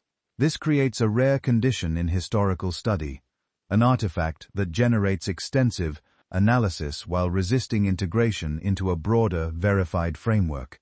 And so the question of the lost source continues to shift shape depending on how it is approached. Is it the missing author behind the ciphers, the missing expedition that supposedly generated them, the missing key that would unlock their structure, or the missing historical continuity that would normally bind all of these elements into a single coherent narrative? Each possibility reframes the mystery without fully resolving it. Standing at this intersection of interpretation, one final uncertainty emerges. If the B ciphers were ever connected to a real source, whether physical, documentary, or conceptual, then what remains in their encrypted form is not just a puzzle, but a remnant of something that has already been separated from the conditions that made it meaningful. And if that separation is irreversible, then the ciphers may not be waiting to be solved in the traditional sense. They may already be complete in themselves, with everything that once gave them context, now existing only outside the boundaries of what has survived. The question of origin, of where a mystery truly begins, has followed this narrative from encoded texts to vanished settlements, from fragmented archives to stories that survive without verifiable roots. Each case has suggested a similar pattern. Something once structured becomes separated from its context, leaving behind only traces that resist full reconstruction. And as that pattern continues, it reappears once more, this time not in a document, nor in a rainforest, nor in an abandoned colony, but in a small, unassuming island off the coast of Nova Scotia. From above, the island appears almost ordinary, a low forested stretch of land surrounded by cold Atlantic waters. Its shoreline shaped by tides and storms that have carved the eastern Canadian coast for millennia. Dense oak trees dominate its interior, their roots twisting through soil that hides more than it reveals. The wind moves constantly across the surface, carrying salt and mist inland, as if the ocean itself is reluctant to release the land from its influence. This is Oak Island, a place that for more than 2 centuries has drawn attention, not because of what is clearly visible, but because of what is suspected to lie beneath. The earliest recorded interest in the island's mystery dates back to the late 18th century, when accounts began circulating of unusual depressions in the ground near its eastern end. According to later retellings, a young man exploring the island reportedly noticed a circular indentation that appeared too deliberate to be natural. The soil in that area seemed disturbed in a way that suggested previous excavation, though no clear explanation was immediately available. What followed was not a single discovery, but a gradual unfolding of curiosity. Early digging efforts revealed layers of earth, timber, and compacted material arranged in a pattern that seemed artificial. At intervals, wooden platforms were reportedly encountered, stacked one above another, separated by layers of soil and organic debris. These findings did not immediately suggest treasure in any direct sense, but they did suggest intent. Someone at some point had engineered a structured underground formation, and yet no clear record exists explaining who created it or why. Mainstream historical interpretation tends to approach these early accounts cautiously. Much of the earliest documentation is based on oral tradition, later written down and shaped by repeated retelling. In this view, the initial discovery may have been real, but its interpretation quickly expanded beyond what the physical evidence could definitively support. Natural geological formations, shifting sediment layers, and tree root systems can sometimes create patterns that resemble human construction, especially when observed without modern archaeological context. Still, even within cautious interpretation, one detail continues to stand out: the repeated reports of structured layering beneath the ground. Over time, the story of Oak Island evolved from localized curiosity into a sustained search effort. Excavations became more organized, tools improved, investment increased. What began as small-scale digging eventually developed into large coordinated attempts to reach whatever lay beneath the surface. But each stage of excavation seemed to introduce new complications rather than resolution. Water flooding became one of the most persistent obstacles. As deeper layers were reached, shafts reportedly filled with seawater through interconnected underground channels. Attempts to drain or bypass these water intrusions often led to further structural collapse or unexpected inflow patterns. These challenges gave rise to one of the most enduring features of the Oak Island narrative, the idea of a deliberately engineered flood system. According to this interpretation, the underground structure may have been designed with protective mechanisms intended to prevent access to deeper levels. If true, this would suggest not only excavation but planning, an intentional effort to secure something beneath the surface. However, alternative explanations exist. Geological studies of the region have suggested that natural limestone formations and subterranean water pathways could account for sudden flooding events. In this view, the water is not evidence of engineered defense, but of complex natural hydrology interacting with deep excavation attempts. The tension between these interpretations has never fully resolved. As excavations continued into the 19th and 20th centuries, more artifacts were reportedly recovered from various depths: wood fragments, metal objects, and traces of human modification. Some of these findings were later lost, damaged, or disputed in their interpretation, making it difficult to construct a single, consistent archaeological record. And yet, the persistence of excavation itself becomes part of the mystery. Why does a site continue to attract sustained effort across generations, even when definitive results remain elusive? Some researchers suggest that the answer lies not only in what has been found, but in what has been consistently suggested. Over time, reports of inscriptions, stone markers, and unusual structural features began to circulate. One of the most frequently referenced elements is a stone reportedly inscribed with symbols or coded markings discovered during early excavation efforts. The original stone has not survived in verifiable form, but sketches and descriptions of it continue to appear in later accounts. These fragments contributed to the idea that the island might contain not just buried objects, but a deliberately encoded system, one that requires interpretation rather than simple excavation. This interpretation brings the Oak Island mystery closer conceptually to the earlier Beale Cipher narrative. In both cases, structure exists without accessible origin. In both cases, meaning appears partially recoverable but never fully complete. And in both cases, the absence of a verifiable source becomes central to the mystery itself. Yet, Oak Island differs in one critical way. It is physically tangible. Unlike encoded texts or fragmented records, the island can be measured, excavated, and observed directly, and still certainty remains elusive. Over time, various theories have emerged attempting to explain what might lie beneath the island. Some suggest buried pirate treasure, hidden during periods of maritime conflict in the Atlantic. Others propose more elaborate possibilities: secret military deposits, lost colonial archives, or transatlantic transfers of wealth during periods of political upheaval in Europe. None of these theories has been conclusively proven. And yet, none has been entirely dismissed either because the physical evidence remains incomplete. There is also a more restrained historical interpretation, which suggests that the island's mystery may have been amplified by cumulative excavation itself. Each generation of diggers builds upon the interpretations of those before them, creating a layered narrative that becomes increasingly complex over time. In this view, Oak Island is not a single mystery, but a convergence of multiple investigative efforts, each adding interpretation to partial data. And still, that explanation does not fully account for the consistency of structural anomalies reported across different excavation periods. Even as technology has advanced, allowing for ground-penetrating radar and more precise geological mapping, the island has continued to produce ambiguous results. Some surveys suggest irregular subsurface formations. Others indicate more ordinary geological variation. The The lack of definitive consensus has ensured that interpretation remains open-ended.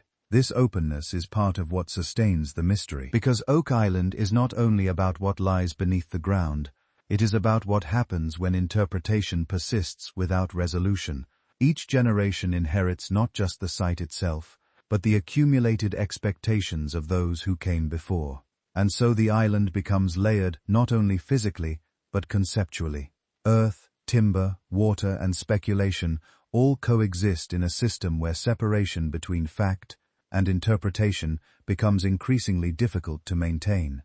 Some speculative interpretations propose that the site may never have contained a single, hidden object or cache at all, but instead represents a convergence point of multiple smaller events. Early construction, later excavation attempts, natural geological processes, and narrative amplification over time. In this view, the treasure is not a single buried object, but the accumulation of human engagement with uncertainty itself. However, even this interpretation leaves unanswered the question of origin. Why did structured digging appear so early in the island's recorded history? What prompted the initial excavation patterns that sparked centuries of continued interest? And why do certain subsurface features continue to resist simple geological explanation? The deeper the inquiry becomes, the more the island seems to shift between categories: natural formation, historical site, engineered structure, and narrative construct. Standing at the shoreline today, the island appears unchanged in its fundamental geography. Trees still cover its surface, the wind still moves through its interior, the tides still reshape its edges, and yet, beneath that apparent stability, lies a history defined by repeated interruption, excavation without completion, interpretation without finality, and discovery without closure. Which brings the mystery back to its most persistent question. If Oak Island does contain something significant beneath its surface, then why has it remained so resistant to definitive recovery? And if it does not, then what exactly has driven centuries of sustained belief that something meaningful must still be waiting below the layers of earth, water, and time? As the narrative of Oak Island continues to unfold across generations, it begins to resemble less a single unresolved site, and more a long-term dialogue between expectation and resistance. Each attempt to reach its depths adds another layer, not only of excavation, but of interpretation, assumption, and inherited belief. And in that sense, the island becomes part of a broader pattern already seen across earlier mysteries, places where absence itself seems structured, almost intentional in its persistence. The more excavation progressed into the modern era, the more the island revealed a paradox. On one hand, there were increasingly sophisticated surveys, drilling techniques, and geological studies designed to eliminate uncertainty. On the other hand, the results rarely converged into a single universally accepted explanation. Instead, they produced overlapping interpretations, some suggesting natural formation, others pointing toward possible human engineering, at varying depths and periods. This divergence is part of what keeps Oak Island central in discussions of unexplained historical sites. It is not simply that something has not been found, but that the evidence itself seems to resist collapsing into one stable narrative. Earlier excavation efforts had already established a pattern that would define later investigation. The deeper the search went, the more complex the structure appeared to become. Wooden layers reportedly encountered in early digs were followed by reports of clay, charcoal, and irregular stone formations. Some interpretations suggested deliberate stratification. Others argued these could result from natural sinkhole activity, repeated collapse, or the accumulation of debris over time. But even when natural explanations are applied, they do not fully erase the sense of intentionality described in early accounts. This tension between interpretation and material uncertainty is what transforms Oak Island from a local legend into a sustained historical problem. By the 19th century, the site had already attracted organized excavation efforts, often funded by private groups seeking to resolve what earlier generations had only partially documented. These efforts introduced more systematic approaches, measured shafts, recorded depths, and attempts to map subsurface anomalies. Yet, despite these improvements, definitive confirmation of a central buried cache remained elusive. Instead, what emerged was a growing collection of partial findings, fragments of wood at unusual depths, indications of possible man-made disturbances in soil layering, and water intrusion patterns that complicated excavation stability. Each discovery suggested possibility without delivering conclusion. This pattern of near resolution is one of the most persistent features of the Oak Island narrative. It is not a simple absence of evidence, but a repeated encounter with evidence that resists final interpretation. Some researchers have proposed that this resistance may itself be structural. One interpretation suggests that the island's subsurface environment could be naturally prone to complex water channels and sediment shifts, producing formations that mimic engineered constructs under certain conditions.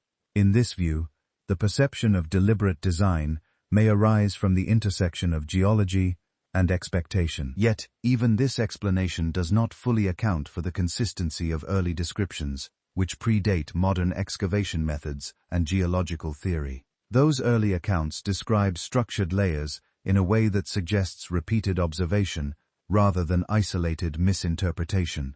This is where speculation inevitably expands. Alternative theories propose that Oak Island may have served as a temporary storage site for valuable materials during periods of maritime instability in the Atlantic world. The region's history of trade conflict and shifting colonial control provides a backdrop in which concealment would have been a practical strategy. In this interpretation, any buried material may have been deliberately protected with mechanisms designed to prevent easy access.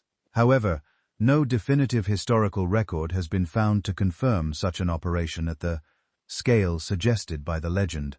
Other interpretations move further into abstraction, suggesting that the island's significance may not lie in a single buried object at all. Instead, it may represent a convergence point where multiple smaller historical events, excavations, and natural processes have accumulated into a single narrative structure over time. In this sense, the treasure becomes less a physical object and more a narrative artifact, something created by centuries of sustained attention. Yet even this conceptual framing leaves unanswered questions about the earliest reports that initiated the mystery in the first place. Why did systematic digging begin at that specific location? What first prompted the interpretation that something structured lay beneath the surface? And why did those early impressions persist long enough to generate centuries of continued investigation? These questions remain open not because they lack answers entirely, but because the available evidence does not converge cleanly on any single explanation. Over time, technological advances have added new dimensions to the investigation. Ground-penetrating radar, sonar mapping, and modern drilling techniques have all been applied to the island's subsurface. Some surveys have identified anomalies that warrant further study. Others have found nothing beyond expected geological variation.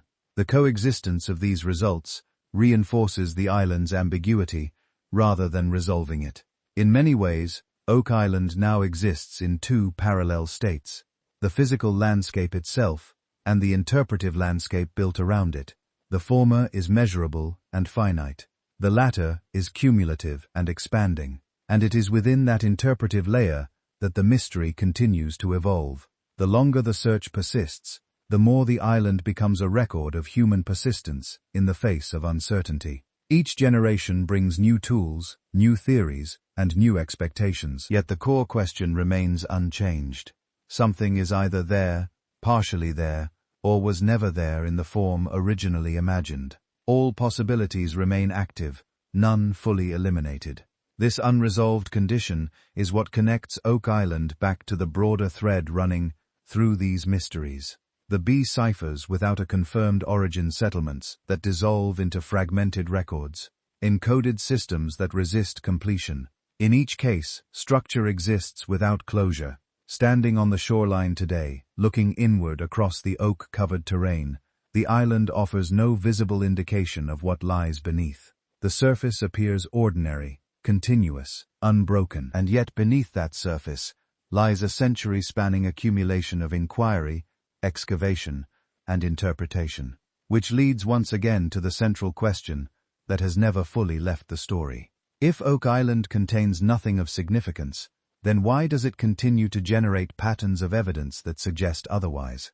And if it does contain something, then what force, natural, historical, or structural, has kept it so persistently beyond final discovery? Oak Island leaves behind a familiar kind of uncertainty, one where physical evidence exists, but refuses to settle into a final explanation. That same tension between what is seen and what cannot be conclusively proven appears again, when history shifts from buried landscapes to something far more intimate: human remains, identity, and the fragile certainty of bones that may or may not belong to those they are said to represent.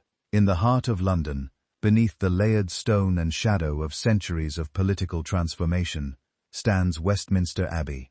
Its corridors hold the resting places of monarchs, statesmen, and figures who shaped the direction of English history. The Abbey is not simply a burial site. It is an archive in stone, where identity, authority, and memory are preserved through monumental architecture and ceremonial tradition. It is within this broader historical landscape that one of England's most enduring royal uncertainties persists: the fate of the young heirs, known as the princes in the Tower. In 1483, during a period of intense political instability, two boys, Edward V and his younger brother Richard of Shrewsbury, were lodged in the Tower of London under the protection of their uncle, who would later become King Richard III. The tower itself, now known as Tower of London, was at that time both a royal residence and a secure fortress. It was intended to be a place of protection, yet in the context of late 15th century succession disputes, protection and imprisonment often became indistinguishable. The boys were last reliably recorded within the tower. After that point, historical documentation becomes fragmented, their public appearances ceased, administrative references fade, and over time, the question of what happened to them becomes one of the most persistent, unresolved mysteries in English royal history. Contemporary accounts from the period offer competing interpretations, but none provide direct, verifiable observation of their fate. Some chronicles written during and shortly after the reign of Richard III suggest that the princes were removed from public view and ultimately died within the tower. Other accounts produced during the Tudor period that followed present more explicit claims that they were murdered with suspicion directed toward Richard III himself. However, these narratives were shaped within highly politicized environments.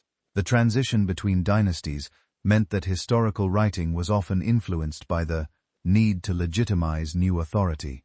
As a result, separating factual observation from political narrative becomes increasingly difficult. The question of what happened to the princes is therefore not only a question of events, but of evidence, interpretation, and the survival of records shaped by competing power structures. For centuries, the physical question, what happened to their bodies, remained unresolved.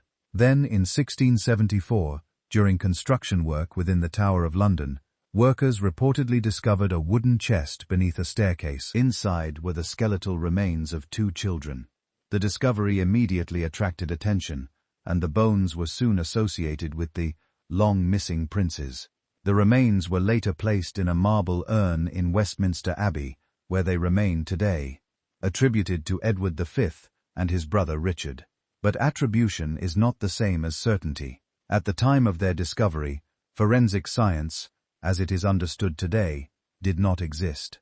Identification relied heavily on circumstantial association, location, context, and historical expectation. The bones were found in a place connected to the princes during a period when their disappearance was still part of public memory. From this, the assumption was made that the remains must belong to them. Yet, no definitive scientific analysis was possible at the time of discovery, and the bones have never been subjected to modern genetic testing.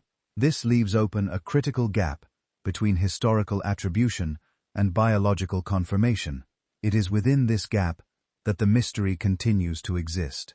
Mainstream historical interpretation often accepts the likelihood that the bones may indeed belong to the princes based on contextual probability. The location of discovery, combined with the absence of any other known candidates from that site and period, supports this assumption. In this view, the mystery is largely considered resolved in practical terms, even if not scientifically confirmed. However, this conclusion is not universally accepted. Some historians point to inconsistencies in the original excavation records. The documentation from the 17th century is limited and lacks the methodological precision expected in modern archaeological practice. The exact stratigraphic context of the discovery is unclear. The chain of custody for the remains is not fully documented by contemporary standards. These gaps do not disprove the identification, but they prevent it from being definitively established. Other interpretations suggest that the remains could belong to different children entirely, possibly victims of unrelated events within the tower's long and complex history. As a royal fortress, prison, and residence, the tower was occupied by numerous individuals over centuries, and the presence of unidentified remains is not in itself unusual. Still, the specific association with the princes persists because of the narrative weight attached to their disappearance. The story of Edward V and Richard of Shrewsbury is not only about two missing individuals, it is about the uncertainty surrounding succession, legitimacy, and historical memory during a period of political transformation. Their disappearance represents a break in continuity that later generations attempted to resolve through narrative reconstruction. This is where the mystery begins to extend beyond the physical remains. If the bones discovered in the tower are not definitively identified, then the princes themselves remain in a state of historical ambiguity. They exist simultaneously as documented individuals and unresolved absences. The records confirm their presence up to a certain point, then fall silent. What follows that silence is a space filled by interpretation. Some accounts suggest they were murdered shortly after their confinement, possibly to eliminate potential claims to the throne. Others propose alternative scenarios, including the possibility that they were moved or hidden for political reasons. A smaller number of fringe interpretations suggest survival and escape, though these lack supporting documentary evidence and are not widely accepted in academic history. What is consistent across all interpretations is the absence of direct continuous evidence after their disappearance from public view.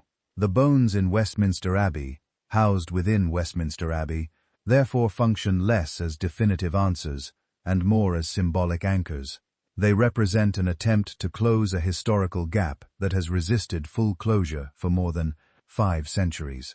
And yet, even within that symbolic resolution, uncertainty remains embedded. Without modern forensic analysis, including DNA comparison to known descendants or advanced isotopic testing, the identification cannot move beyond probabilistic interpretation.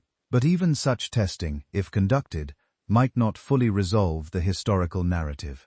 It could confirm biological identity without clarifying historical circumstance.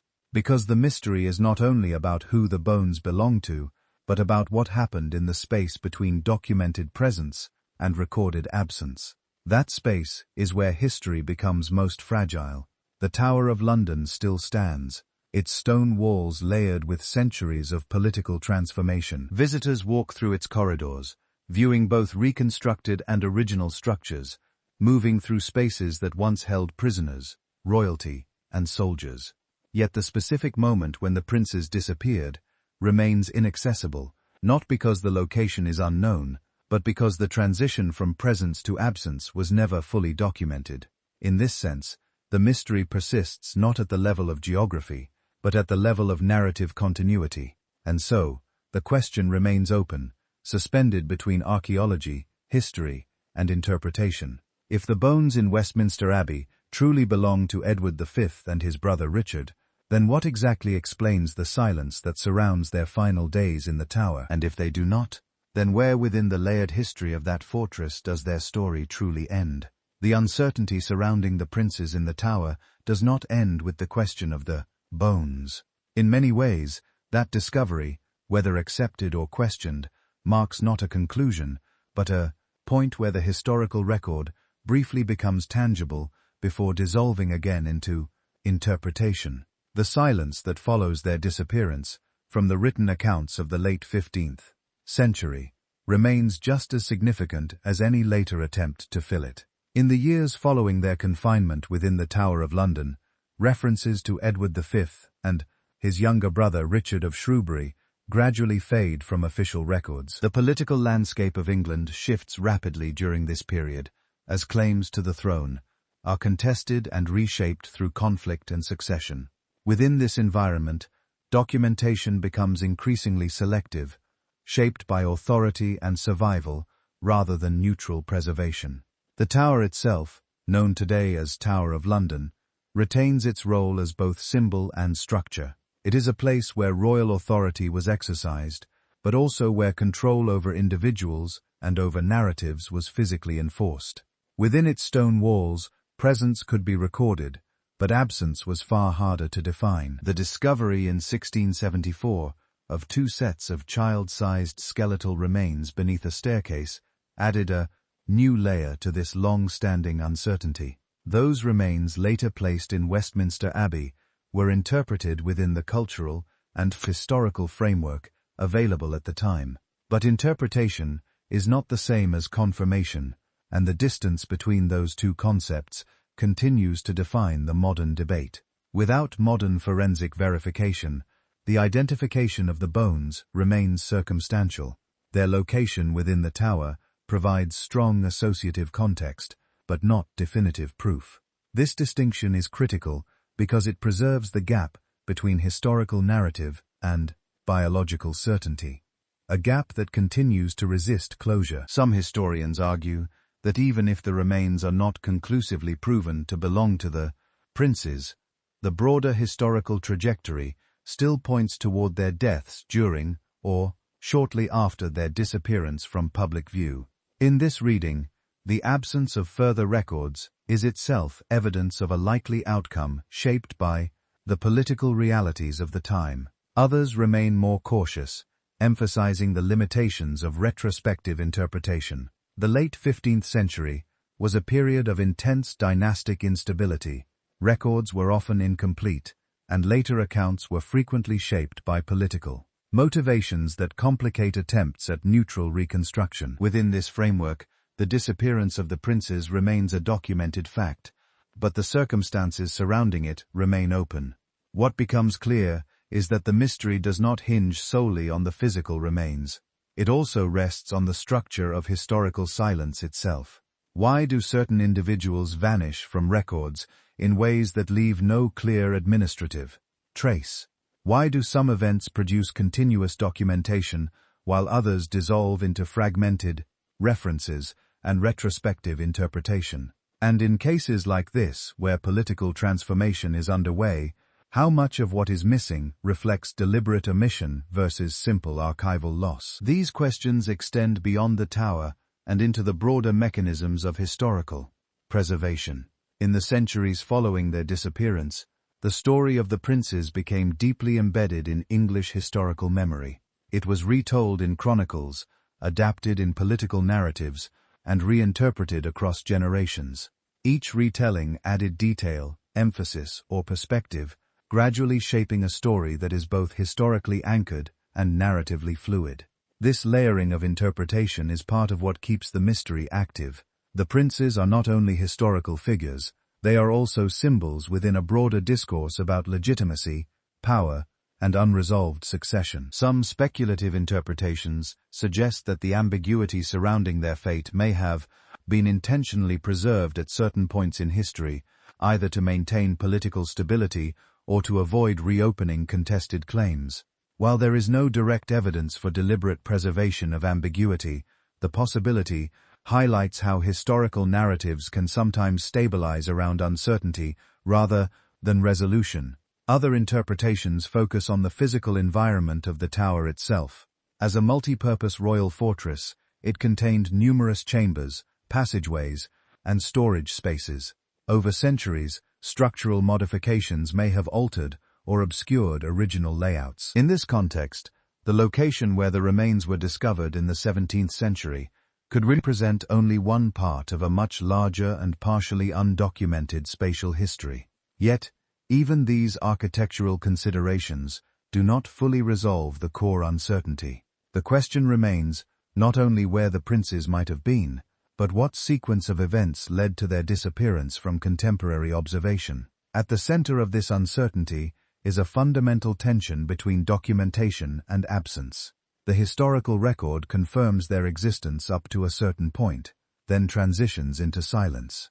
That silence is later filled by interpretation, discovery, and attribution, but never fully replaced by direct evidence. This is where the bones, whether correctly identified or not, take on symbolic weight. They represent an attempt to bridge that silence, to provide physical closure to a narrative gap that has persisted for centuries. But symbolic resolution is not the same as evidential resolution, and so the uncertainty remains layered. Even modern historical analysis, with its emphasis on critical source evaluation, cannot fully eliminate the interpretive distance between record and reality. In this case, the available evidence supports plausible conclusions, but not definitive closure.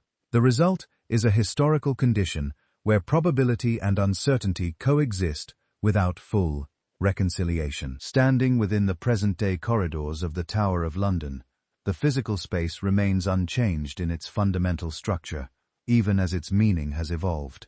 Visitors move through rooms that once held political prisoners, royal figures, and state actors whose lives intersected with moments of decisive historical change.